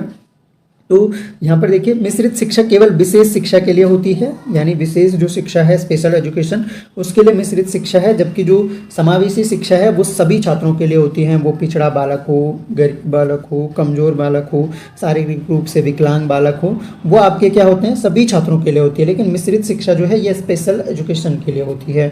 ऑप्शन नंबर ए हो जाएगा। अगला देखिए, कथन ए है आपके पास, अल्पसंख्यक छात्रों के लिए विशेष शिक्षा नीतियां अपनाई जा रही हैं और इन नीतियों का उद्देश्य अल्पसंख्यक समुदायों के शैक्षिक अधिकारों की रक्षा करना है। तो ये क्वेश्चन जो है आपका रिपीट हो गया है, ऑप्शन नंबर ए इसका आंसर था। राष्ट्रीय शिक्षा नीति 2020 के अनुसार स्कूलों में लिंग आधारित भेदभाव समाप्त करने के लिए कौन सा कदम उठाया गया है? क्या उठाया गया है? लड़कियों के लिए अलग स्कूलों की स्थापना, ऐसा तो नहीं कहा था। समान लिंग समावेशी शिक्षा प्रोग्राम, ये भी नहीं कहा है। लिंग तटस्थ पाठ्यक्रम, कहाँ ये कहा गया है कि जो जेंडर न्यूट्रल पाठ्यक्रम है, ऐसा पाठ्यक्रम होना चाहिए जो किसी जेंडर विशेष को सपोर्ट नहीं करता हो, यानी लिंग के दृष्टि से वो तटस्थ हो और यानी न्यूट्रल हो। अगला है, कथन ए है, पिछड़ी जातियों के लिए सरकारी योजनाओं की सफलता उनके प्रभावी क्रियान्वयन पर निर्भर करती है। और कारण दिया गया है, योजनाओं की सफलता तब होती है जब उन्हें सही तरीके से लागू किया जाता है और निगरानी की जाती है। तो यहाँ पर देखिए, कथन भी सही है, कारण भी सही है और जो योजनाओं की सफलता के बारे में कहा गया है वो भी सही है कि जब उनकी सही तरीके से निगरानी की जाएगी तो ही वो सफल हो पाएगा। तो ऑप्शन नंबर ए कथन कारण दोनों सही है और आर एक ही सही व्याख्या भी कर रहा है। अगला क्वेश्चन है विशेष शिक्षा में आइडियोपैथिक डिसेबिलिटी का क्या अर्थ है। तो आइडियोपैथिक डिसेबिलिटी, अब देखिए ये जन्मजात विकृति है, अनुवांशिक विकृति है, अज्ञात कारणों से उत्पन्न विकृति को कहा जाता है आइडियोपैथिक डिसेबिलिटीज। तो डिसेबिलिटीज वाला भी हमारे पास चैप्टर था, उससे ये क्वेश्चन के लिए है। कथन है फिर से पिछड़ी जातियों और अल्पसंख्यक समुदायों के लिए शिक्षा के क्षेत्र में विशेष प्रावधान किए जाते हैं, विशेष प्रावधान किए जाते हैं और ये प्रावधान शैक्षिक असमानताओं को दूर करने के उद्देश्य से होते हैं। तो यहाँ पर देखिए ये भी सही है, कथन कारण दोनों सही हैं और ये सही व्याख्या भी कर रहा है। अगर देखिए अनुसूचित जाति और अनुसूचित जनजातियों के छात्रों के लिए किस भारतीय आयोग की जिम्मेदारी होती है। तो अनुसूचित जाति और जनजाति के लिए राष्ट्रीय अनुसूचित जाति आयोग है और जनजाति आयोग भी है। आपके लिए आज का पहला क्वेश्चन, आज मैंने क्वेश्चन नहीं दिया अभी तक, तो पहला क्वेश्चन आपके पास है कि ये जो आयोग हैं, जो SC और ST आयोग हैं, संविधान का एक आर्टिकल है, उसी आर्टिकल में दोनों हैं, A B कर ऐसे करके कुछ है, तो आपको आंसर देना है कि कौन से आर्टिकल में जो है SC ST कमीशन है आपके। अगला क्वेश्चन है कथन ए है सांस्कृतिक विविधता से शिक्षा में समावेशिता में वृद्धि होती है और सांस्कृतिक विविधता से विभिन्न पृष्ठभूमियों के छात्रों की भागीदारी बढ़ती है। तो जो सांस्कृतिक विविधता है उससे शिक्षा में समावेशिता में वृद्धि होती है, तो ये कथन सही है। और सांस्कृतिक विविधता से विभिन्न पृष्ठभूमियों के छात्रों की भागीदारी, यानी जिनके अलग अलग पृष्ठभूमि है उनकी भागीदारी बढ़ती है, तो ये भी सही हो जाएगा ऑप्शन नंबर ए। अगला देखिए सामाजिक और आर्थिक रूप से वंचित बच्चों की शिक्षा में ध्यान केंद्रित शिक्षण की क्या भूमिका होती है। ध्यान केंद्रित शिक्षण की क्या भूमिका होती है। तो यहाँ पर देखिए इससे क्या होगा, बच्चों की समस्याओं पर ध्यान देना और अनुकूलन होता है, ऑप्शन नंबर बी। अगला देखिए द्विभाषी शिक्षा भाषाई विविध छात्रों के लिए शैक्षणिक उपलब्धि को बढ़ा सकती है। जो द्विभाषी शिक्षा है यानी बाइलिंगुअल जब एजुकेशन दी जा रही है तो ये शैक्षिक उपलब्धि को बढ़ा सकती है अलग अलग छात्र, जो भाषाई विविध छात्र हैं जिनकी भाषा अलग अलग है एक तरह से। कारण दिया गया है कि द्विभाषी शिक्षा छात्रों को नई भाषा सीखते समय उनकी मातृभाषा बनाए रखने में मदद नहीं करती है। अब देखिए ये कारण जो है ये गलत है कि जो अगर द्विभाषी शिक्षा है वो छात्रों को जब नई भाषा सीखेंगे तो उनकी मातृभाषा बनाए रखने में मदद नहीं करती है। तो यहाँ पर ए तो सही है लेकिन आर गलत है। सबका आंसर ऑप्शन नंबर ए नहीं होगा। आप लोग ऐसे देखते जा रहे हो कि ए ही आ रहा है सबका, तो ए नहीं है, ए सही है लेकिन आर गलत है। स्टेटमेंट को ध्यान से पढ़ना होगा। अगला देखिए निम्नलिखित में से कौन सा नीतिगत दस्तावेज भारतीय शिक्षा प्रणाली में समानता और गुणवत्ता सुनिश्चित करने के लिए महत्वपूर्ण है। कौन सा दस्तावेज जो है समानता और गुणवत्ता सुनिश्चित करने के लिए इंपॉर्टेंट है भारतीय शिक्षा प्रणाली में। तो यहाँ पर देखिए राइट्स ऑफ चिल्ड्रन एक्ट, यह राष्ट्रीय शिक्षा नीति 2020, डायरेक्ट बेनिफिट ट्रांसफर स्कीम, इसका कोई संबंध नहीं है। सरकारी स्कूलों की मान्यता नियमावली, देखिए इनमें से जो समानता और गुणवत्ता सुनिश्चित करने के लिए है वो हमारी NEP 2020 ही है। तो आंसर आपका हो जाएगा ऑप्शन नंबर बी।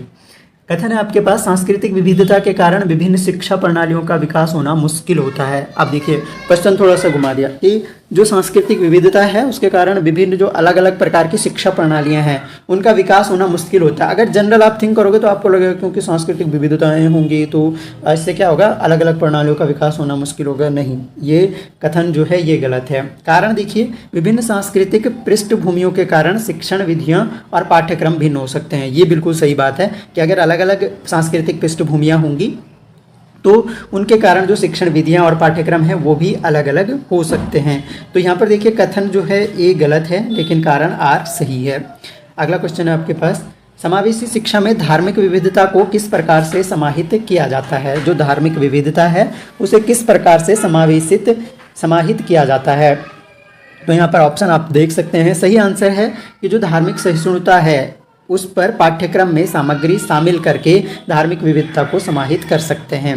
अगला क्वेश्चन है कथन आपके पास है ट्रांसजेंडर छात्रों को स्कूलों में सामना करने वाली प्रमुख चुनौती मित्रता का अभाव है और कारण दिया गया है सहकर्मी स्वीकृति की कमी और उनके मानसिक और शैक्षिक विकास को प्रभावित कर सकती है। तो अगेन देखिए इंपॉर्टेंट है, ट्रांसजेंडर छात्रों को स्कूलों में सामना करने वाली प्रमुख चुनौती मित्रता का अभाव है। मित्रता का अभाव प्रमुख चुनौती है उनके लिए और सहकर्मी स्वीकृति की कमी उनके मानसिक और शैक्षिक विकास को प्रभावित कर सकती है। देखिए स्टेटमेंट तो दोनों सही है, लेकिन जो कारण दिया गया है आपका, रीज़न जो दिया गया है वो सही व्याख्या नहीं कर रहा है। ऑप्शन नंबर बी आपका करेक्ट आंसर हो जाएगा। अगला क्वेश्चन है, किस पैडागोजिकल अप्रोच का उद्देश्य विशेष शिक्षा में सभी प्रकार के विशेष ज़रूरतों वाले बच्चों को समर्थन प्रदान करना है? तो कौन सी पैडागोजिकल अप्रोच ऐसी है जिसका उद्देश्य जो स्पेशल एजुकेशन है उसमें सभी प्रकार के विशेष ज़रूरतों वाले बच्चों को समर्थन प्रदान करना है? तो ये पैडागोजिकल अप्रोच है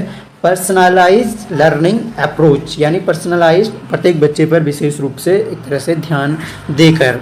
अगला क्वेश्चन है, फिर से आपके पास स्टेटमेंट है, ट्रांसजेंडर छात्रों के लिए विशेष शैक्षिक योजनाएं बनाना आवश्यक है। ठीक है, इन योजनाओं से ट्रांसजेंडर छात्रों को शिक्षा में समान अवसर और समर्थन नहीं मिलता है।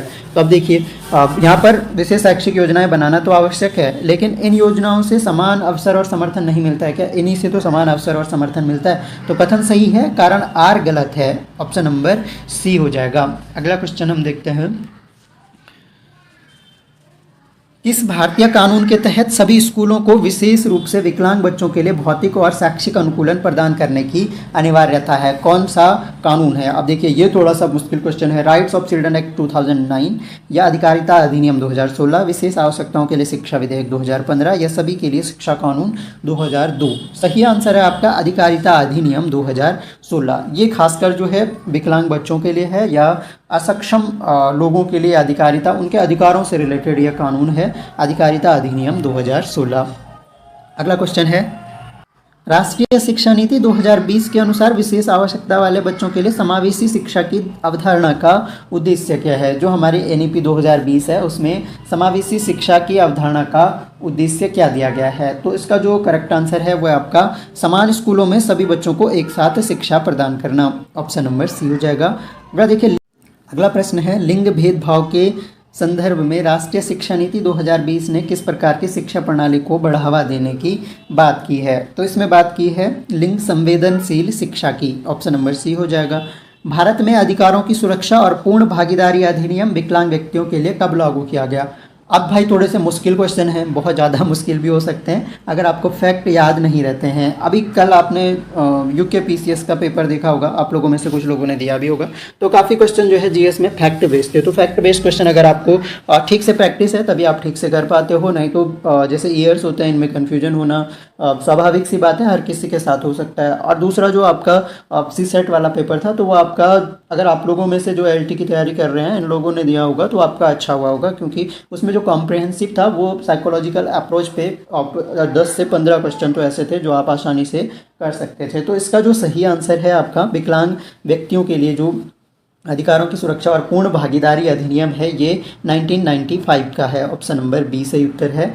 राष्ट्रीय शिक्षा नीति 2020 के अंतर्गत कौन सा खंड सीधे तौर पर विकलांग व्यक्तियों की शिक्षा के लिए शिक्षा के अधिकार से संबंधित है? अगेन वेरी इंपॉर्टेंट क्वेश्चन है। राइट आंसर आपका इसका है खंड 6.3 जो है ये विकलांग व्यक्तियों की शिक्षा के अधिकार से संबंधित है, एनईपी 2020 का। अगला प्रश्न है और लास्ट वाला प्रश्न जो सबसे मुश्किल है वो आपके लिए मैंने रखा है आज। समावेशी शिक्षा की दिशा में राष्ट्रीय शिक्षा नीति 2020 में कितने वर्ष तक के बच्चों के लिए आंगनबाड़ी और बाल वाटिका की योजना है? तो एनईपी 2020 की जो शिक्षा योजना है, जो आपका प्रॉपर इसका एक पैटर्न था उसके हिसाब से जो रखा गया है आंगनबाड़ी और बाल वाटिका, यह आपका 3 से 5 वर्ष यानी जो प्री स्कूलिंग है वो इस है। अगला प्रश्न है, बालिकाओं के प्रति यौन उत्पीड़न को रोकने के लिए पोक्सो एक्ट किस वर्ष लागू हुआ? चलिए आपके लिए एक और क्वेश्चन आज का, बिल्कुल पोक्सो का फुल फॉर्म बताइएगा। पोक्सो का फुल फॉर्म ये मेनली जो है जो सेक्सुअल ऑफेंस होते हैं उनके लिए ये एक्ट लाया गया था और पोक्सो एक्ट बहुत इंपॉर्टेंट ये एक्ट है और इसका जो सही आंसर है आपका वो आपका हो जाएगा, ये 2012 में आया था पोक्सो एक्ट। आपको बताना है पोक्सो की फुल फॉर्म। मैं जो क्वेश्चन बीच बीच में देता हूँ उनके आंसर जरूर दिया कीजिए, वो हो सकता है कि आपके एग्जाम में वही क्वेश्चन बने, तो आप खुद से देखोगे और अगर आपको पता है तो अच्छी बात है, नहीं तो सर्च करोगे तो आप वो क्वेश्चन आपको हमेशा। राष्ट्रीय शिक्षा नीति 2020 के अनुसार शैक्षिक संधारण के लिए ग्रोथ ट्रैकिंग सिस्टम किस समूह के लिए लागू किया गया है? तो देखिए ग्रोथ ट्रैकिंग सिस्टम जो है ये लागू किया गया है आपका, ये सभी छात्रों के लिए है, कोई एक वर्ग के लिए ये नहीं है। ग्रोथ ट्रैकिंग सिस्टम ये ध्यान रखना है, अगेन वेरी वेरी इंपॉर्टेंट ये क्वेश्चन है आपके। अगला है बेटी बचाओ बेटी पढ़ाओ अभियान का शुभारंभ किस वर्ष किया गया था। तो आप लोग सोच रहे होंगे ये क्वेश्चन आपके लिए नहीं है, ये क्वेश्चन तो आसान है, इसका आंसर 2015 है, ये मैं बता दे रहा हूँ। अगला क्वेश्चन है उत्तराखंड के किस जनपद में महिला साक्षरता न्यूनतम है। तो महिला साक्षरता जो है न्यूनतम आपके उत्तरकाशी जनपद में हो गई। और अगला जो प्रश्न है यह आपके लिए प्रश्न है, आपको क्या करना है, निम्नलिखित कथनों पर पहले विचार करना है और फिर सही उत्तर चुनना है। स्टेटमेंट आप देखिए जरा ध्यान से। राष्ट्रीय शिक्षा नीति 2020 का उद्देश्य 2030 तक सभी बच्चों के लिए समावेशी और समान गुणवत्ता वाली शिक्षा सुनिश्चित करना है। मैंने पढ़ाया है टॉपिक, बहुत अच्छे से पढ़ाया, पूरा 40 से 45 मिनट तक NEP 2020 को पढ़ाया है। बेटी बचाओ बेटी पढ़ाओ योजना 22 जनवरी 2015 को लागू की गई थी। 2015 ये मैंने बताया, डेट सही है या गलत है ये आपको डिसाइड करना है। विकलांग व्यक्तियों के अधिकार अधिनियम RPWD 2016 में लागू किया गया था, ये भी एक स्टेटमेंट है। और लास्ट वाला स्टेटमेंट है कि जो राष्ट्रीय बाल अधिकार संरक्षण आयोग है NCPCR, इसका गठन 2007 में किया गया था। अब आपके पास कथनों का जो संयोजन दिया गया है, इसमें 1 और 2 सही है, या 1, 2 और 3 सही है, या 2, 3 और 4 सही है, या सभी कथन सही है, या इनमें से भी कोई जो आपको लग रहा है कि इनमें से सही संयोजन नहीं बन पा रहा है। तो जो सही हो रहा है वो आपको कमेंट बॉक्स में टाइप करना है। तो